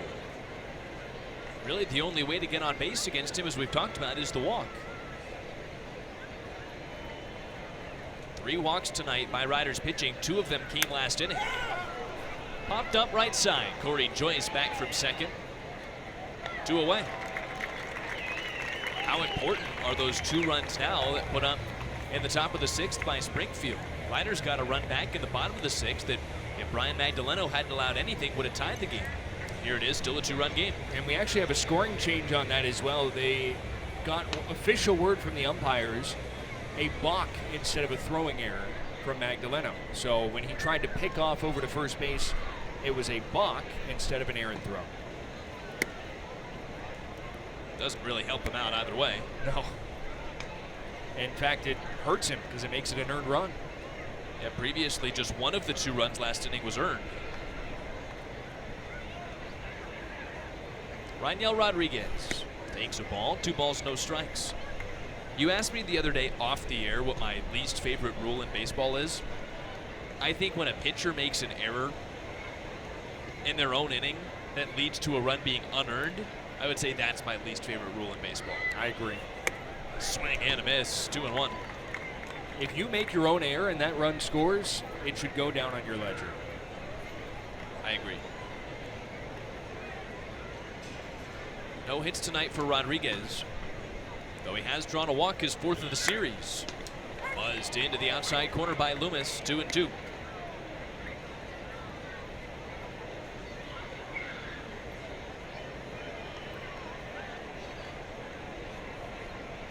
Rodriguez calls time. Loomis, the Rangers' minor league reliever of the year from a season ago, looking for another clean outing tonight.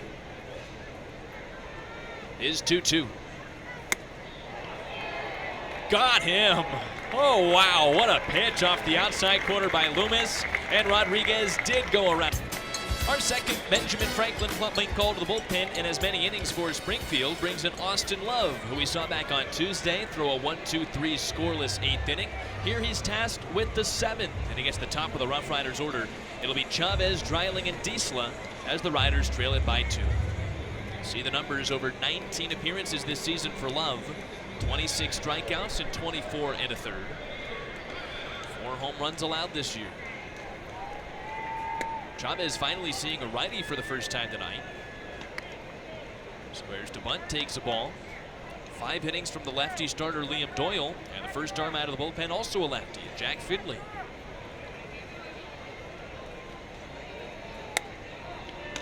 Chavez started this series 7 for 9.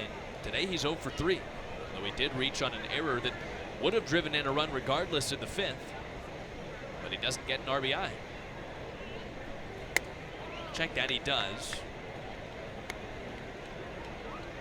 It's 3 balls and no strikes. That was back in the 5th inning. Riders had a chance for a big inning, maybe take the lead. They had 1st and 3rd with nobody out as Chavez draws a walk. Rather, that was with 1 down, and then Liam Doyle got Dylan Dreiling, who's coming up now, and Arturo Diesla. Well, it's become a theme. Leadoff man aboard. And this one on another walk. That's 3 of the last 4 innings that the Riders have had the leadoff man aboard on a walk, and 4 straight overall. 4 walks total tonight for the Riders, 1 of them drawn by Dreiling.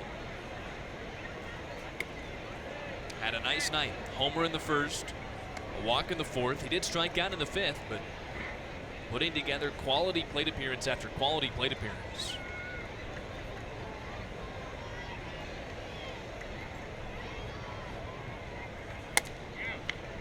Sees a strike. On base streak up to 23 games now for Dreiling. It's the longest active streak in the Texas League.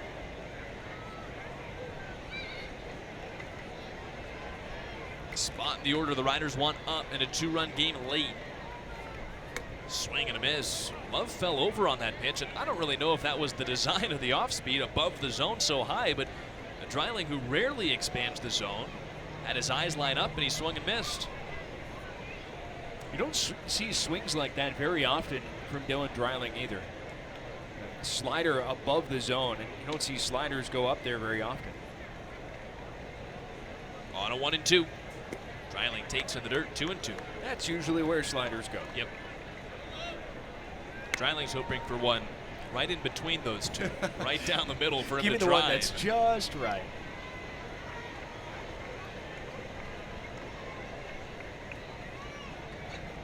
Diesla to follow, Chavez at 1st.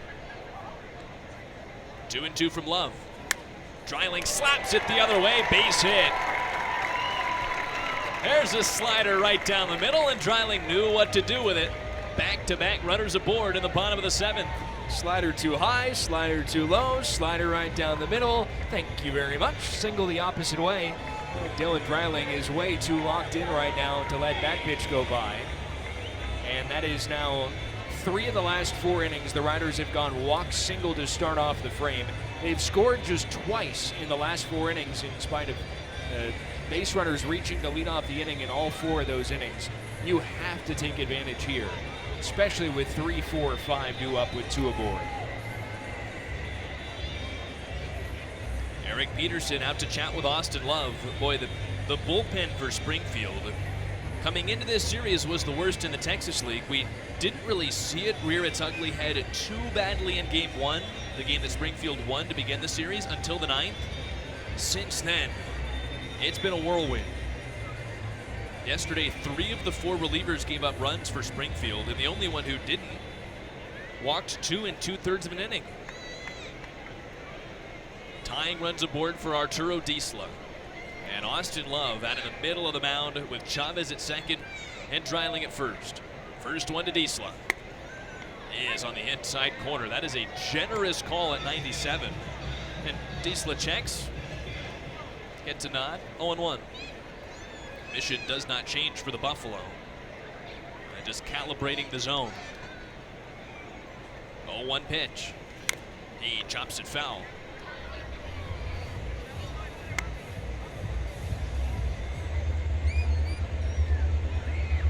Diesla coming off just his 4th hitless game with Frisco yesterday and his 17th total.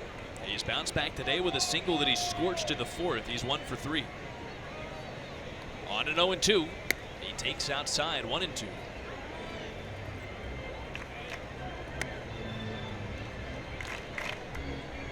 Outfield is wicked deep for Diesla. Honeyman in left field is almost on the warning track. 1-2 to Diesla. He swings and misses, and he's down on strikes. So Love gets him to chase in the other batter's box, and what we didn't see from Diesla the first couple weeks, the strikeout popping up a little bit more now. Expanding the zone there with the slider with 2 strikes, and anytime you get behind as a hitter, it makes it so much more difficult to not expand the zone. Diesla going after a pitch well outside. Here's Rafe Parrish. 13 home runs this season between High A and Double A. Announced today as the South Atlantic League Player of the Month for the month of May, though he wasn't even there for the last couple of games. Those 13 home runs, more than any other Rangers minor leaguer. One here would give the Riders the lead. Time called for a ball in the outfield. Good news for Springfield. Honeyman basically on the warning track already.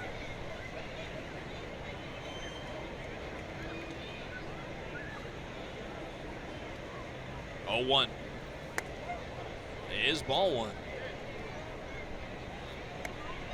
Saw Parrish get a hold of one yesterday against a righty reliever as a switch hitter from the left side, just like he is now. Stroked it off the bat, off the facing of the lazy river and right, and walked us off in the 9th. On this 1-1, runners dance off, and Parrish takes a strike. A home run would be nice. We don't need a home run here, though. Ball into the gap in right center, keep the line moving. At least score 1 run with the rest of the order coming up and Brock on deck. 1-2. Hit him! It's a back foot breaker, quite literally, that loads the bases. Well, that works too. Get hit by the pitch, load the bases up. You mentioned it, back foot breaker, and actually caught the front foot. Just caught the pad. Hey, it doesn't matter which foot though. It's a free base either way.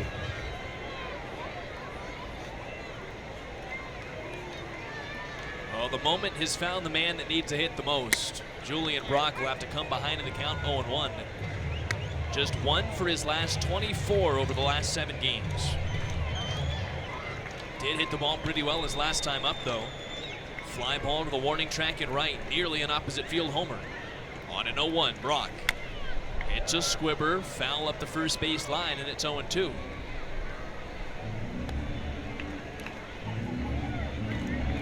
And with the man at third here, as we talked about before, you don't need a big swing, you just need a fly ball. That ball he hit his last 2 times up with the 2 flyouts to right field will both do the trick. Good speed at third, better speed at second. 0-2. Brock leaves it outside.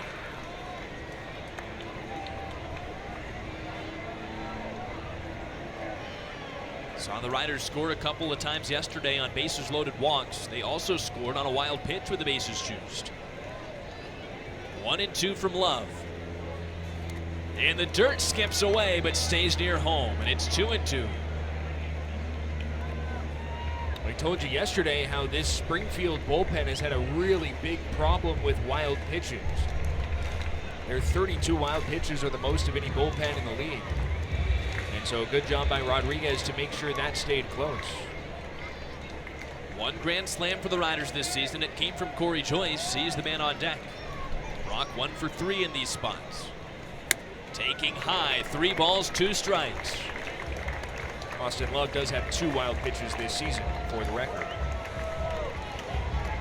Riders as a team hitting .382 with the bases juiced. Just 1 out, runners won't move. The bases loaded for a 3-2. That's swung on and missed, strike 3. Love with a couple of Ks here in the 7th, looking for 1 more out, and it's Corey Joyce, the man to meet him. All fastball right down the middle, just challenged him, and Brock behind on it. See a really good sink to that pitch, and right underneath his bat. So Joyce. Inside, almost hit him. One where your travel ball coach would say, "Wear me," but that thing's 97 coming towards the hip.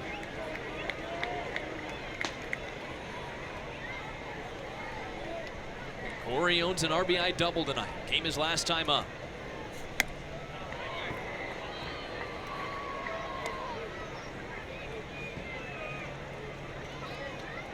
One for 3 night today for Joyce in his first start this week after he went hitless in Arkansas all week. Also the first series with the Riders he did not homer in. On a 1-1, he lifts one towards left, back towards the warning track, but not enough, and Honeyman is there to collect the final out. Just shy of a grand slam that would have given the Riders the lead. From Loomis to Lobis, it's another Benjamin Franklin Plumbing call to the bullpen for the Rough Riders, bringing in Ryan Lobis. He's dealt with some command issues this season, but when his stuff is on, it's just like Loomis. It can be really good, especially the breaking stuff, which he breaks out on the first pitch to Raniel Rodriguez. Or rather, make this Trey Page. Snowballs in 1 strike.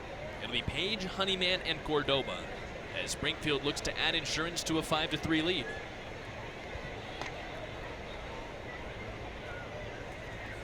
Oh, and 1 spins away. It's 1 ball and 1 strike. I mean, Springfield knows the recipe here. Cardinals saw what happened yesterday. Did not add enough insurance. Riders came back late. Went quiet in the 9th inning, which allowed the walk-off.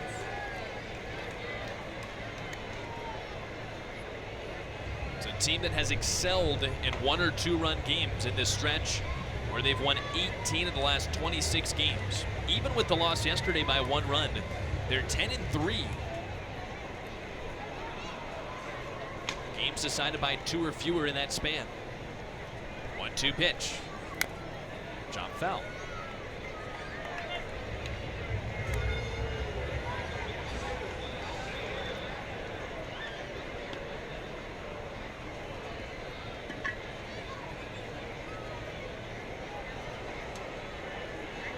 Lobis down the mound. Gets a fly ball towards center field. Dreiling coming on. He stops and he's got out number 1.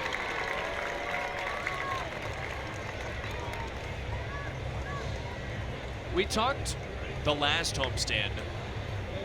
Loomis and Lobis, when they come in back to back, you said get on the bus, which I feel like is a good rhyme. But what do we say when it's in the middle of a series? I mean, I guess technically they get on the bus to go to the hotel, but it's not like, you know, we're not packing it up for the week. And that was in the series finale the last time it happened. And I just wanted to know if, you know, with a couple of weeks to think about it, you fully finalized the line. I wish I would have spent more time thinking about this. Yeah, I mean, you did have a bus ride to Arkansas, but I guess clearly you were doing non-productive things. There's nothing more important than this. That's absolutely on me. Yeah, come on.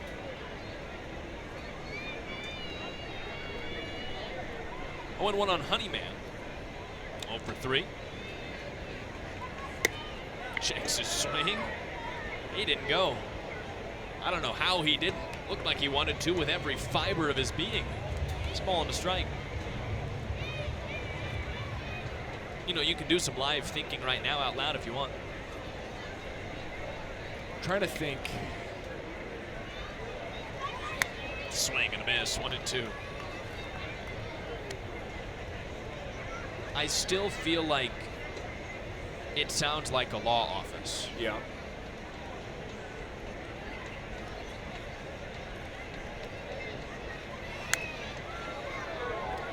Like the bliss of Loomis and Lobus.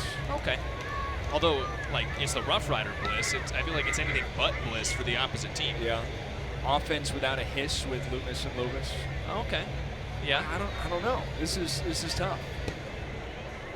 I feel like it might not have to rhyme. It just might have to sound cool. Like, it could be a tagline.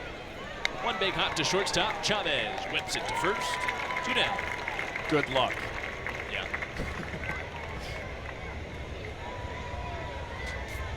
Well, it's Bowling for Soup Night. They sung the Phineas and Ferb theme song. We're not too far off from Dr. Doofenshmirtz. Loomis Lobus, Dr. Doofenshmirtz. They're all evil collaborators. Can you do the Doofenshmirtz Evil Incorporated jingle? Oh, I can think about it. Phineas and Ferb was a little bit. I was a little too old for Phineas Really? and Okay. Ferb. I've seen it a couple of times. Do you have a favorite? Do you know the songs? I know the theme. Yeah. Do you like the songs that the characters would sing though? I don't think so. Do you know SIMP Squirrels in My Pants? No. All right, well, we'll educate you tonight. Sing it. SIMP Squirrels in My Pants. It was Candace, the sister.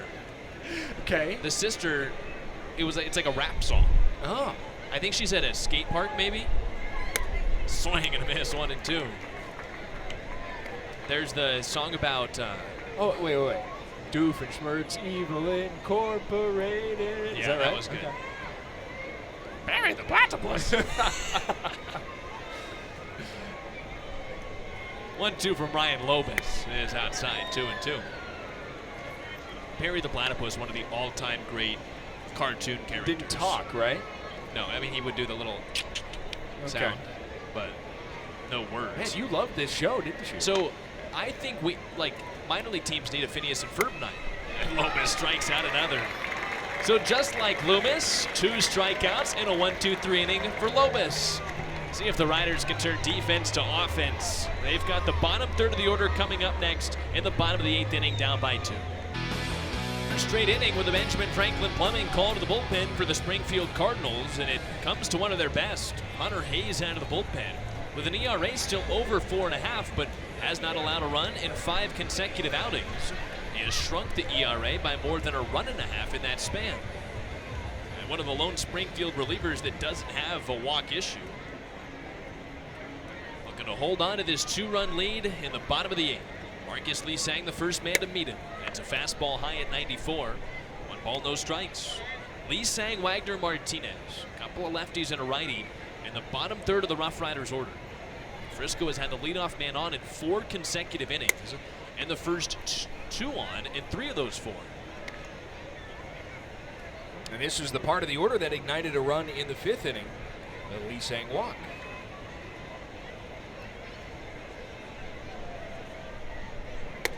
There's a strike. 3 of the last 4 innings has been a walk to get the leadoff man on. Loaded the bases. He got a deep drive to the warning track in the 7th, but held off the board. 2-2.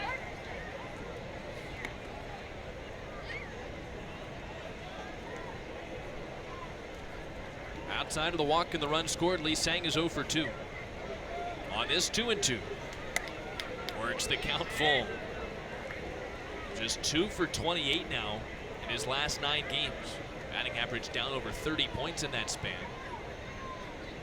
Chance, if he reaches, to bring the tying run up. Hayes delivers, and Lee Sang fights it off.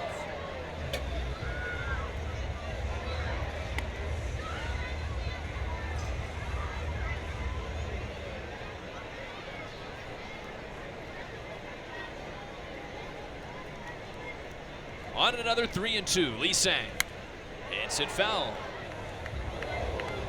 He's already gotten 7 pitches out of Hayes. He'll see an 8th.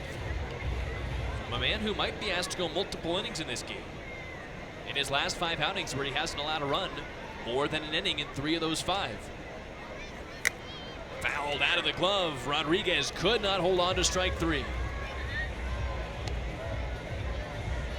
Good battle on a fastball just above the zone. Barely caught a piece.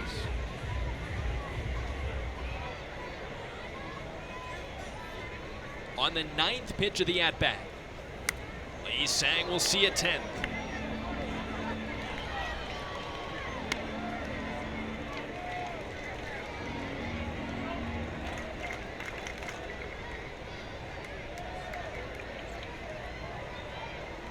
Here's the 10th pitch. Fouled away. There are some hitters whose trademark in this Rough Riders offense is seeing a ton of pitches. You think of a Dylan Dreiling or a Frenier Chavez. Not necessarily the calling card for Marcus Lee Sang, but he's putting him to work here to begin the 8th. Another 3-2. Inside ball 4. What a start to the 8th.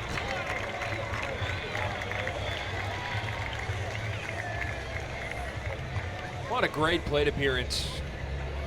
Fouling off pitch after pitch.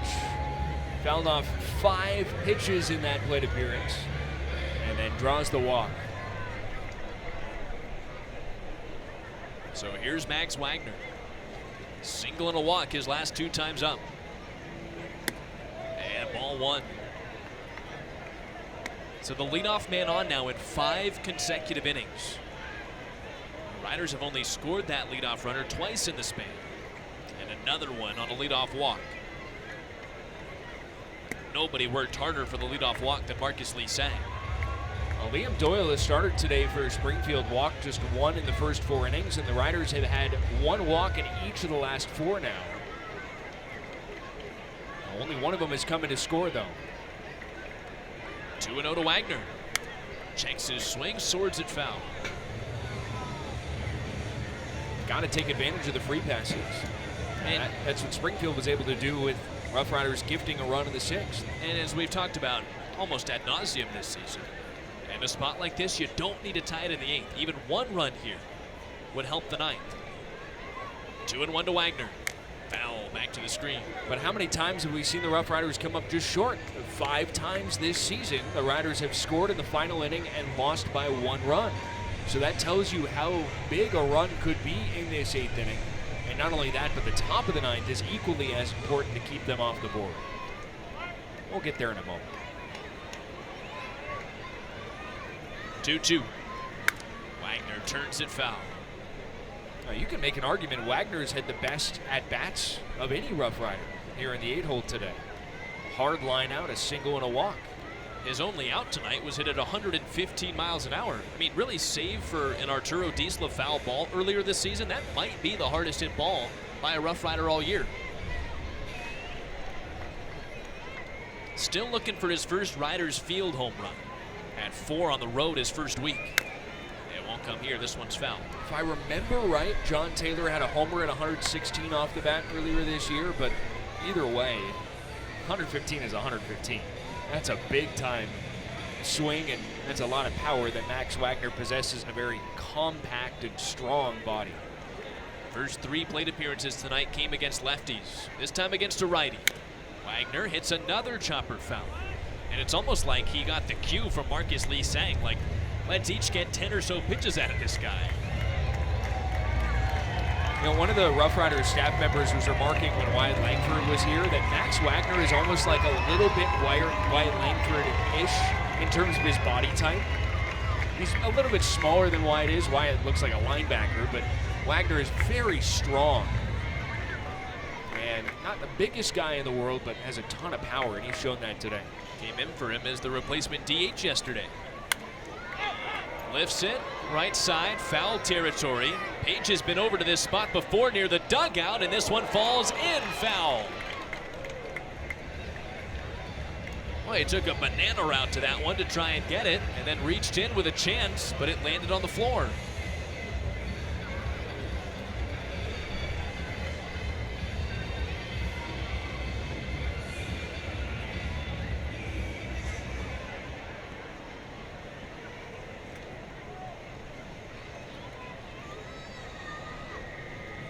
2-2. 3-2.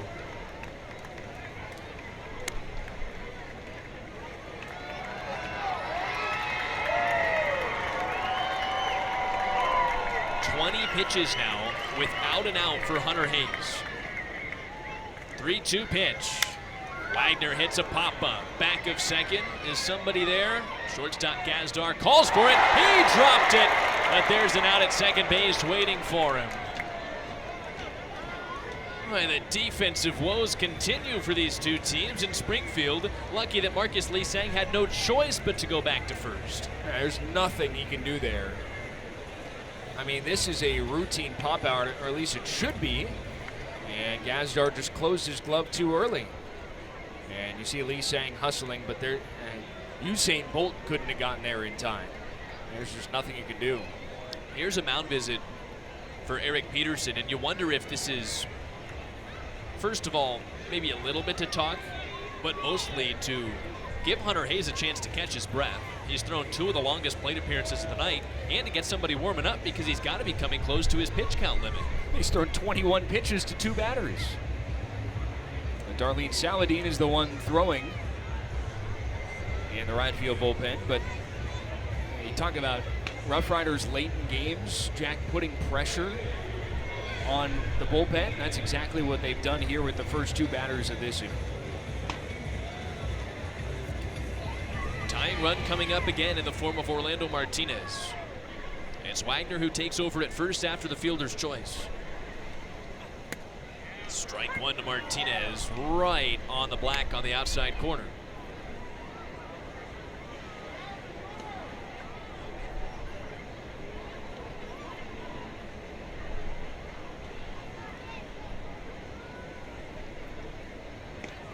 On an 0-1, it's in the dirt, and a nice stop for Rodriguez keeps Wagner at first.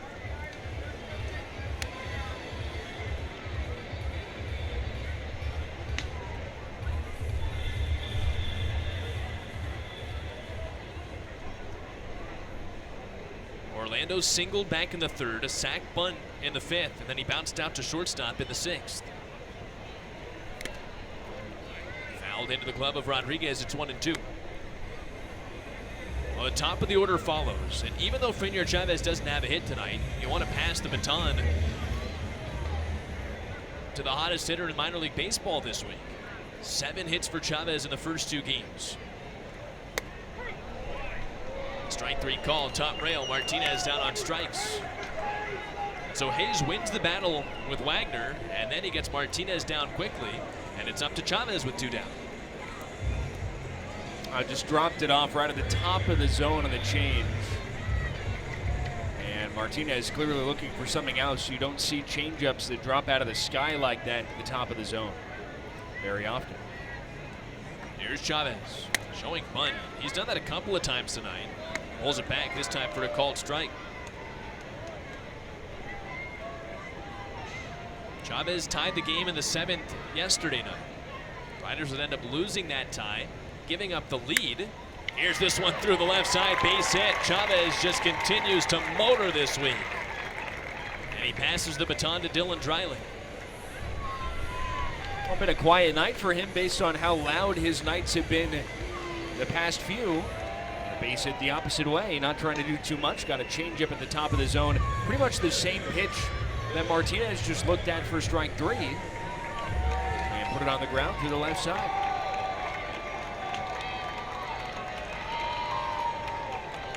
Dylan Dreiling has already homered, singled, and walked tonight.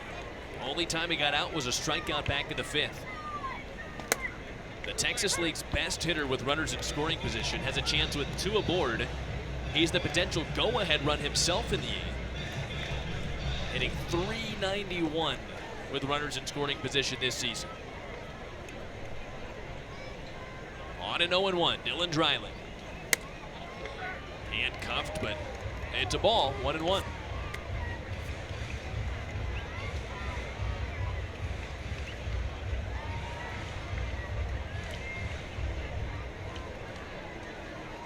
Outfield plays him to go to the opposite field, and that's what we saw him do for the homer. Right field line's wide open, though. Here's a chopping ground ball back up the middle and through the middle, base hit, Dylan Dreiling. Wagner's home and Chavez motors up to third. Dreiling does it again, and it's a one-run game. Well, it doesn't always have to be pretty, just placed perfectly. Dreiling chops this ball, and look, right in between Gazdar and Harris. Harris just had to go out of his reach, and that allowed Wagner to score. And Dylan Dreiling just continues to hit with runners in scoring position and finding a way. Put the ball in play, good things happen, and now Diesla. Chavez the tying run at third. Now the go-ahead run's on. Diesla soars through it, 0-1. And because that ball was not knocked down by Harris at second, it allowed Chavez to get to third. And like we've said, wild pitches, a theme for the Cardinals. He's there for anything wacky to happen. He could come on down and score. Diesla's 1 for 4. Screaming single back in the fourth. And a chance to tie the game, maybe more. Swing and a miss, it's 0-2. This is where we've seen Diesla be a bit more susceptible when he's behind in the count. In a big spot, he's expanded his zone more. Did so in the 7th inning, going way off the outside corner for a slider. This one's left over the heart of the plate, and it's mashed towards center field, but Ugueto's got a beat on it, and in front of the warning track, he makes the catch. Riders get one, though, on the RBI single from Dylan Dreiling, and it's a one-run game because of... You're listening to the Frisco Rough Riders on the In Touch Credit Union Riders Baseball Network. Really excited for this one in a couple of days. It's our first Quesos de Frisco game. It's Charros night, presented by Baylor Scott and White Health and Cacique. Get your tickets at ridersbaseball.com for our first Copa de la Diversión game of this season. Top of the 9th inning, and the first pitch is strike to Miguel Villarreal. It's 5-4. Rough Riders trail the Cardinals because, of course, it's a one-run game or a tie game going into the ninth. All three games have been that now in this series. A close game in the 9th inning. Riders trailed by 4 going into the final inning of game 1, but scored 3 and eventually fell. Ground ball up the middle. Chavez ranging, picking, firing on the run, and got him. Sparkling defensive play from Frenier Chavez at shortstop.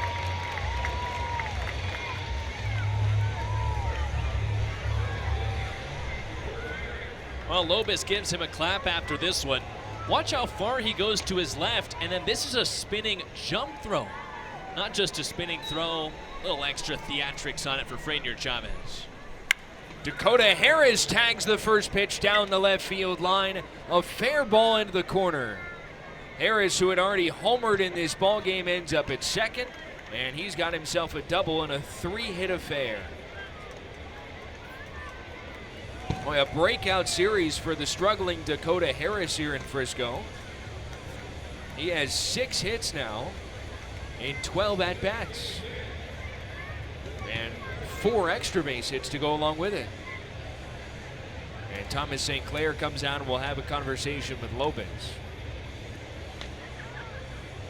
We mentioned it yesterday, but coming into the series, Dakota Harris, after hitting 3 homers and driving in 11 runners in his first 2 games of the season, had just 1 home run and 10 runs batted in his next 41 games.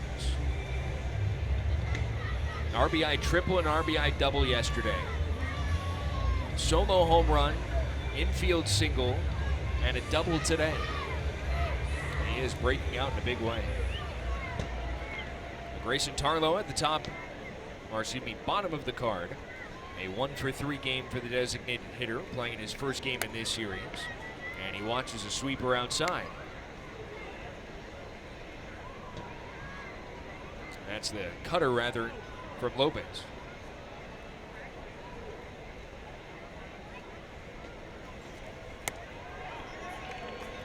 One and one. Another cutter. Lopez using that as a bridge pitch between his fastball and his sweeper. He added that about a month into this year.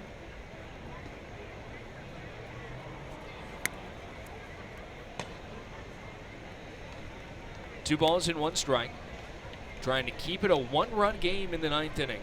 Riders will have the middle third of their order due up in the bottom half of the ninth inning.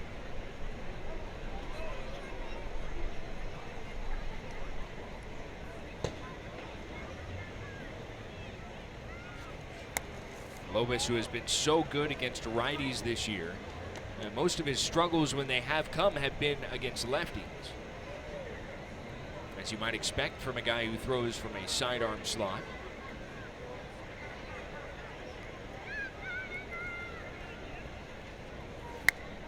Just off the plate away with the fastball. Runners at first and second now, and 2 down for John Gazdar.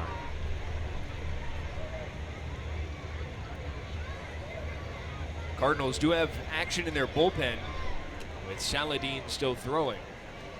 We'll probably see him when we go to the ninth. The bottom half, rather. Gazdar at the top of the card. 0 for 4 today. 1-0.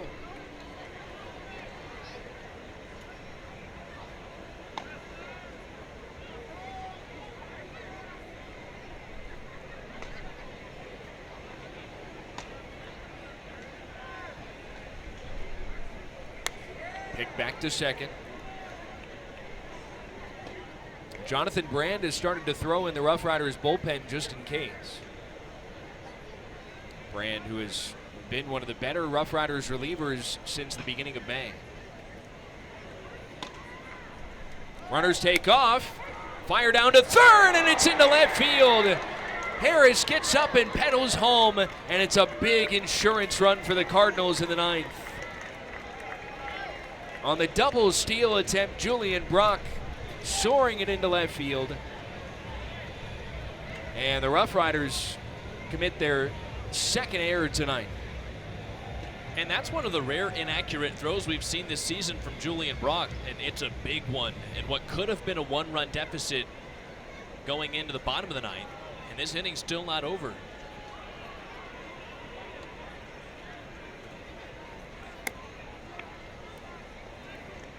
Two and 0. It's been the little things for the Riders today.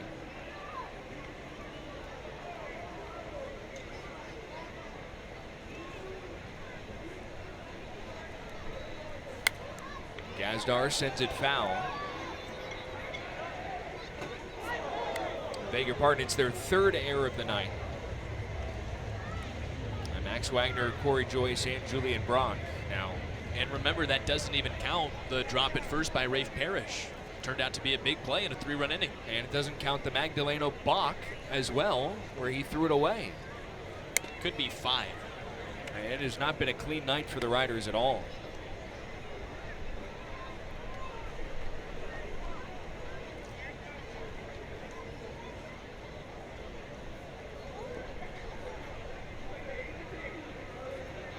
Even with that, they still only trail by 2.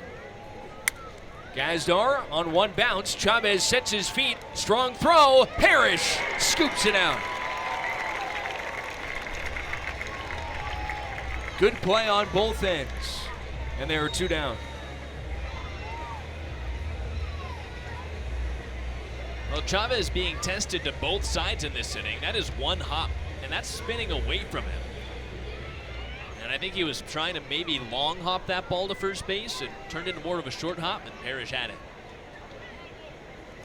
So 2 outs, runner at second, Ugueto the batter.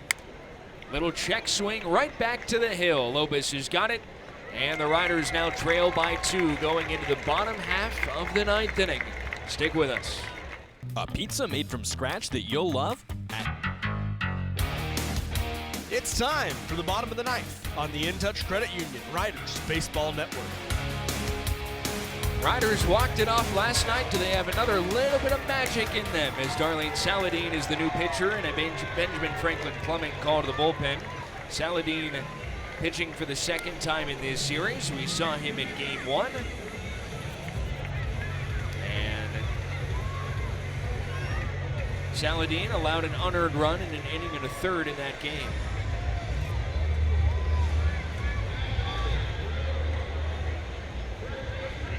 He faces the walk-off hero from last night, Rafe Parrish.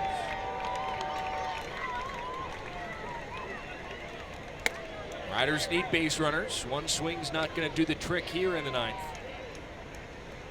Frisco has now scored in back-to-back ninth innings in both games in this series. 1 ball and 1 strike. Parrish today is 1 for 3 with a single and a hit by pitch.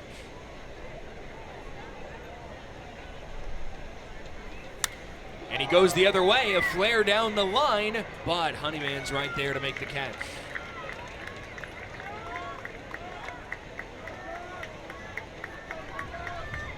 One down for Julian Brock. We mentioned it before, but the Riders have done such a good job late in games. 7th, 8th, and 9th innings, the best run-scoring team in Double-A. And the second best ERA in those same innings on the mound. And today it was not helped at the run in the 9th inning for the Cardinals. 2 balls and no strikes on Brock. Frisco has stranded 11 on the base pass today.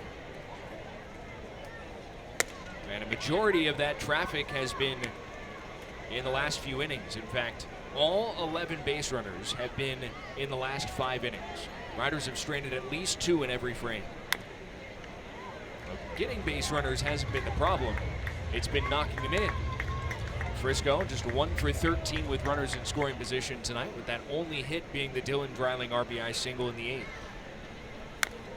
Brock stays alive. It's still 2-2. And they've been robbed a couple of times. They've just barely gotten under the ball a couple of times. Last 2 innings ending on flyouts at or near the warning track. Brock runs it full. This is the first inning since the 3rd where they haven't gotten the leadoff man on. That leadoff man has scored just twice. And Brock's down on strikes. Riders down to their final out. Saladin with his first strikeout. This is just another challenge fastball, and Julian's down 3 times tonight on strikeouts. All 3 times the put-away pitch has been the heater. Corey Joyce, the final hope. 0-1. Going after a first pitch slider. Saladin entering into today with an over 7 ERA. He has allowed at least 1 run in each of his last 3 outings.